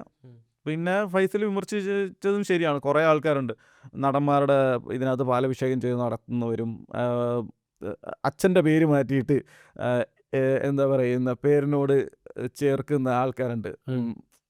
ഫേസ്ബുക്കിലൊക്കെ നോക്കിക്കഴിഞ്ഞാൽ അറിയാൻ പറ്റും. എന്താ പറയുന്നത്, റാഷിഖ് DQ എന്നും പറഞ്ഞിട്ടുണ്ട്. വണ്ടി ഭയങ്കര ദുൽഖർ സൽമാൻ ഫാനാണ്. അപ്പം എന്താ പറഞ്ഞ മോഹൻലാലിൻ്റെ സിനിമകൾ വെച്ചിട്ട് സർനെയിമായിട്ട് മോഹൻലാലിൻ്റെ സിനിമകൾ വെക്കുന്ന ഫാൻസ് ഉണ്ട്. അതൊക്കെ ശരിയാണ്. അങ്ങനത്തുള്ള ആൾക്കാരാണ് ഫൈസൽ ഉദ്ദേശിച്ചത്. എന്നെ ആ കൂട്ടത്തിൽ പെടുത്തുന്നുണ്ട്. ഹവർ എംപുരാൻ്റെ കേസിൽ വരികയാണെന്നുണ്ടെങ്കിൽ Empuraan has hit badly and good perspective. അതായത് ഫിലിം ഇൻഡസ്ട്രി നോക്കുകയാണെന്നുണ്ടെങ്കിൽ ഇപ്പോൾ ഗോകുലം ഗോപാലിൻ്റെ സ്ഥാപനങ്ങളിൽ റെയ്ഡ്, ഈ പറഞ്ഞ ആന്റണി പെരുമ്പാവൂരിൽ നിന്ന് EDയുടെ നോട്ടീസ്. സോ ആ സിനിമയിൽ കാണിക്കുന്ന സാധനങ്ങൾ പലതും സത്യമാണ്. ഇപ്പോൾ NIA വന്നിട്ട് മഞ്ജു വാര്യർ ചെയ്ത ക്യാരക്ടറിനെ അറസ്റ്റ് ചെയ്തുകൊണ്ട് പോകുന്നൊരു സീനുണ്ട്. പ്രത്യക്ഷ ഇന്ത്യയിലെ പൊളിറ്റിക്സ് അല്ലെങ്കിൽ പ്രത്യക്ഷ ഇന്ത്യയിൽ ആ പാർട്ടീനെ സപ്പോർട്ട് ചെയ്തില്ലെങ്കിൽ, റൂളിംഗ് പാർട്ടീനെ സപ്പോർട്ട് ചെയ്തില്ലെങ്കിൽ എന്ത് സംഭവിക്കും എന്നുള്ളതും, അധികാരം കയ്യിൽ കിട്ടിക്കഴിഞ്ഞാൽ അധികാരം കയ്യിൽ കിട്ടിയാൽ അത് ഏത് രീതിയിൽ യൂസ് ചെയ്യാം അല്ലെങ്കിൽ മിസ്യൂസ് ചെയ്യാം എന്നുള്ളതൊക്കെ എംപുരാനിൽ കാണിക്കുന്നുണ്ട്. ഇവൻ ലൂസിഫറിലും അത് കാണിക്കുന്നുണ്ട്. മാധ്യമങ്ങളെ കാശ് കൊടുത്ത് മേടിക്കുന്ന ഒരു മിനിറ്റ് കൊണ്ട് സ്റ്റീഫൻ നെടുമ്പള്ളി എന്ന് പറയുന്ന character you have A message എന്ന് പറയുമ്പം ആ ചാനൽ ഇനി അയാൾ പറയുന്നതേ കാണിക്കുള്ളൂ. സോ ഇന്ന് അങ്ങനെയാണ്. ഓരോ ചാനലുകളായാലും മീഡിയ ആയാലും ഒക്കെ ആൾക്കാരുടെ കയ്യിലാണ്. അപ്പം അങ്ങനെയൊക്കെ ഉള്ള ഒരു സാധനമുണ്ട്. പിന്നെ എംപുരാനെ പറ്റി ഏറ്റവും പോസിറ്റീവായിട്ട് പറഞ്ഞാൽ മുരളി ഗോപി എന്ന് പറയുന്ന റൈറ്ററിനെ പറ്റിയിട്ടാണ്. മുരളി ഗോപി എന്ന റൈറ്ററിനെ ആൾക്കാർ ഭയങ്കരമായിട്ടൊന്ന് സപ്പോർട്ട് ചെയ്യാണ്. പുള്ളി ഒരു ഈദ് വിശ്വസിട്ടതിനാണ് ഭയങ്കരമായ സപ്പോർട്ടാണ്. കാര്യം പുള്ളി ഈ ഭരിക്കുന്ന പാർട്ടിയുടെ മുന്നിൽ നട്ടല് വളച്ചില്ല, പുള്ളി മാപ്പ് പറഞ്ഞില്ല. മോഹൻലാൽ ഖേദം പ്രകടിപ്പിച്ചു, അത് പൃഥ്വിരാജ് ഷെയർ ചെയ്തു. പക്ഷേ മുരളി ഗോപി ഒന്നും ചെയ്തിട്ടില്ല. അപ്പം മുരളി ഗോപിക്ക് കിട്ടുന്നൊരു സപ്പോർട്ടുണ്ട്. അതിൽ ഏറ്റവും വിരോധാഭാസമായിട്ടൊരു കാര്യം പറഞ്ഞിട്ട് നമുക്ക് സമയമുണ്ടല്ലോ അല്ലേ, അതിനകത്ത് ഏറ്റവും വിരോധാഭാസമായിട്ടുള്ള കാര്യം എന്ന് വെച്ച് കഴിഞ്ഞാൽ ഈ മുരളി ഗോപി തന്നെയാണ് പണ്ട് ലെഫ്റ്റ് എടുത്തതിന് വിമർശനങ്ങൾ നേരിട്ടിട്ടുള്ളത്. കുറേ പേര് പറയും ആ പടം ബാനൊന്നും ചെയ്തിട്ടില്ല എന്ന്. പക്ഷേ ഞാൻ ആ പടത്തിൻ്റെ ഒരു കടുത്ത ആരാധകനാണ്, ഭയങ്കര ഫാനാണ്. അത് ഏറ്റവും ഇതുവരെ അങ്ങനെ അതിനകത്ത് അരാഷ്ട്രീയവാദം പ്രചരിപ്പിച്ചു എന്നൊക്കെയാണ് അന്ന് പറഞ്ഞിരുന്നത്. ഇന്നത്തെ ക്യൂവിൻ്റെ ഇതായ മനീഷ് നാരായണൻ അന്ന് റിപ്പോർട്ടറല്ല ഇന്ത്യ വിഷനിൽ ചെയ്ത പരിപാടിയിലൊക്കെ പുള്ളി പറയുന്നുണ്ട് അരാഷ്ട്രീയവാദം ഇതാക്കിയ പടമാണ് ലെഫ്റ്റ് അന്ന് ഭയങ്കര ഒരു ഹിറ്റാവാത്തതിന് കാര്യം എന്ന് വെച്ച് കഴിഞ്ഞാൽ സിനിമാറ്റിക്കലി അതിനുള്ള കുറേ ഡ്രോബാക്സ് ഉള്ളത് കൊണ്ടാണ്. അതായത് ഒരു ഹീറോ, അതിൽ ഇന്ദ്രജിത്താണ് ഹീറോ. പിന്നെ ഈ പറയുന്ന ആൾക്കാർക്ക് അതിനകത്ത് ഇന്നത്തെ നമ്മുടെ ബഹുമാനപ്പെട്ട മുഖ്യമന്ത്രിയുടെ ഷെയ്ഡ്സ് വരുന്നുണ്ട്, കൈതേരി സഹദേവൻ എന്ന് പറയുന്ന ക്യാരക്ടറിനകത്ത്. പക്ഷേ ഈവൻ അന്ന് ഈ പടത്തിനെ വിമർശിച്ച കമ്മ്യൂണിസ്റ്റുകാർ പോലും ഈ പടത്തിനെ നല്ല സിനിമയായിട്ട് കണ്ടിട്ടില്ല. അഥവാ കാണുന്നവരാണെന്നുണ്ടെങ്കിൽ എന്താണ് കമ്മ്യൂണിസ്റ്റിൻ്റെ വേറൊരു ഷെയ്ഡ് എന്താണെന്ന് ചെഗുവേര റോയി എന്ന് പറയുന്ന മുരളി ഗോപി തന്നെ ചെയ്ത ക്യാരക്ടറിനെ നോക്കിക്കഴിഞ്ഞാൽ മനസ്സിലാവും. അപ്പം അതിനകത്ത് എഴുതിയിരിക്കുന്ന ഡയലോഗുകൾക്കൊക്കെ ഇന്നും ഭയങ്കര ഇതാണ്. അതായത് അതിനകത്തൊരു ഡയലോഗുണ്ട് മാധ്യമങ്ങളെ പറ്റി എഴുതിയിരിക്കുന്നത്, ഉറുമ്പ് ചാകുന്ന വാർത്ത തവള ചാകുന്നത് വരെ, തവള ചാകുന്ന വാർത്ത പാമ്പ് ചാകുന്നത് വരെ, പാമ്പ് ചാകുന്ന വാർത്ത പരുന്ത് ചാകുന്നത് വരെ. എന്ന് വെച്ച് കഴിഞ്ഞാൽ ഇന്നിപ്പോൾ ഒരു ഡിസ്കസ് ചെയ്യുന്ന ടോപ്പിക്ക് കഴിഞ്ഞ കുറേ ദിവസങ്ങളായിട്ട് നമ്മൾ MDMA പറ്റി ഡിസ്കഷൻസ് ഇല്ല, സിന്തറ്റിക് ഡ്രഗ്സിനെ പറ്റിയില്ല, റാഗിങ്ങിനെ പറ്റിയില്ല. ഇപ്പോഴും ഇവിടെ റാഗിങ് പറയുന്നു. കഴിഞ്ഞ സീസണലിൽ മാത്രം ഡിസ്കസ് ചെയ്യുന്ന ടോപ്പിക്കാണ് മുല്ലപ്പെരിയാറിനെ പറ്റി ഇപ്പോൾ ആർക്കും അറിയണം. എഗെയിൻ എംപുരാനെ പറ്റി പറയുമ്പോൾ എംപുരാൻ്റെ ഡാമിനെ പറ്റി സീരിയസ് ആയിട്ടുള്ള ഇഷ്യൂസ് സബ്ജക്ട് അഡ്രസ് ചെയ്തിട്ടുണ്ട്. എംപുരാൻ്റെ ഡിസ്കഷൻ ഏതുവരെ? പിന്നെ എംപുരാൻ കഴിഞ്ഞു. ഇപ്പം ആന്റണി പെരുമ്പാവൂരിൻ്റെ വീട്ടിൽ ED റെയ്ഡ് വരുന്ന കാര്യം റിപ്പോർട്ടർ ചാനൽ കഴിഞ്ഞ ദിവസം ദിലീപിൻ്റെ ഒരു കേസും പൊക്കിയെടുത്തോണ്ട് ന്യൂസ് എന്താ പറയുന്ന സ്റ്റിങ് ക്യാമറ ഓപ്പറേഷൻ എന്നൊക്കെ പറഞ്ഞത് കണ്ടു കഴിഞ്ഞാൽ അറിവുടായിപ്പാണ്. സോ ബേസിക്കലി ലെഫ്റ്റ് എന്ന് പറഞ്ഞു കഴിഞ്ഞാൽ ഇപ്പോഴും ആൾക്കാർ കാണുന്നൊരു സിനിമയാണ് ഞാൻ പറയാം. അപ്പം അതിനകത്ത് സെക്യുലറിസത്തിനെ പറ്റി പറയുന്നുണ്ട്, എന്താണ് കമ്മ്യൂണിസം എന്ന് പറയുന്നുണ്ട്. ചെഗുവേര റോയിയുടെ പെർസ്പെക്റ്റീവിൽ ആ പടം കണ്ടു കഴിഞ്ഞാൽ ആ പടം പിന്നെ വേറൊരു ലെവലാണ്. പിന്നെന്താ പറയുക, നമ്മൾ കുറേ സാധനങ്ങൾ ഇതാണെങ്കിൽ പറയണമെന്ന് ആഗ്രഹിച്ചിട്ട് കാര്യത്തിൽ പറയണ്ട. മലപ്പുറം എഗെയിൻ ആ ടാർഗറ്റ്. മലപ്പുറത്തിനെ കുറിച്ചിട്ട് വെള്ളാപ്പള്ളി നടേശൻ പറഞ്ഞത് എന്താണ്? ഇവിടെ സ്വതന്ത്രം ഇല്ലാണ്. ഇവിടെ സ്വാതന്ത്ര്യമില്ല, വേറൊരു രാജ്യമാണ്. ചേട്ടനെയൊക്കെ മലപ്പുറം വിസിറ്റ് ചെയ്താണ്. ചേട്ടന് ഒരുപാട് ഫ്രണ്ട്സ് ഉണ്ട്, ഇൻക്ലൂഡിങ് ആസ്. സോ നിങ്ങളുടെ അഭിപ്രായം എന്താ? ഈ ആൾക്കാർക്ക് പൊതുവേ ഈ നമ്മളിപ്പം ഈ യൂട്യൂബിൽ കാണും, ഫുൾ വീഡിയോ കാണുമ്പോഴത്തേക്ക് എല്ലാവർക്കും മനസ്സിലാവും. നമ്മൾ ഇന്നിപ്പോൾ പലസ്തീൻ്റെയൊക്കെ വിഷയം ഇങ്ങനെ സംസാരിച്ചു.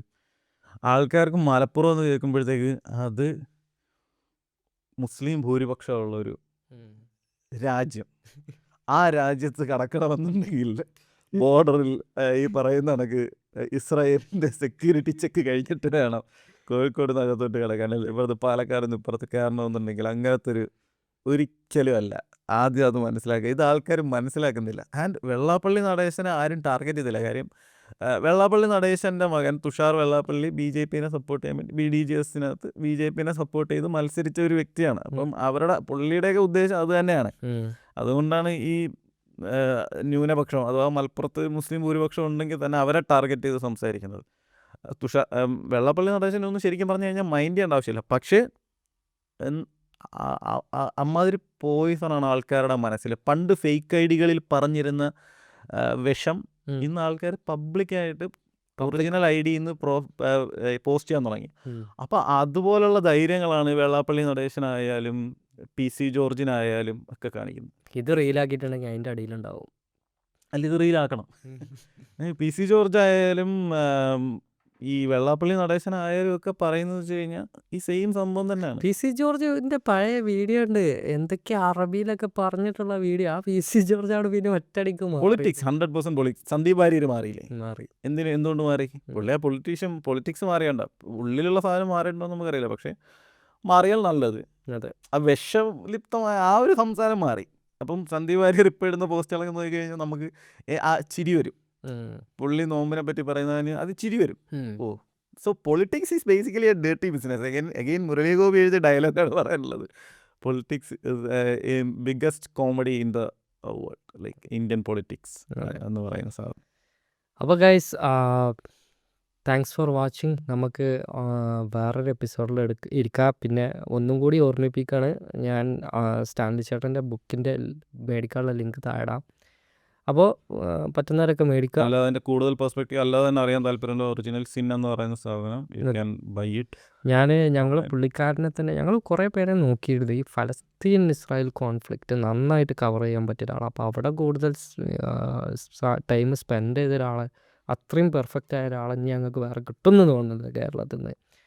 അപ്പം എന്നാ ചേട്ടാ, നമുക്ക് വേറൊരു എപ്പിസോഡിൽ കണ്ടിരിക്കാം. Nishin and Faris will be back soon. തക്കു ആൾസോ. തക്കു എവിടെയെന്ന് കേൾക്കുന്നുണ്ട്. തക്കു നാട്ടിലായത്. തക്കുവിനെ പറ്റിയിട്ട് പറയാതെ, തക്കു ഫാൻസ് ഉണ്ടെന്നുണ്ടെങ്കിൽ തക്കു നാട്ടിൽ നല്ല പൗത്തൊക്കെയും പഴുത്ത വാങ്ങിയൊക്കെ തിന്ന് ഇങ്ങനെ സൂചിച്ച് വരുന്നുണ്ട്. Soon he will also be back. Okay, അപ്പോൾ വേറൊരു എപ്പിസോഡിൽ കാണാം. Thank you. Thank you. By.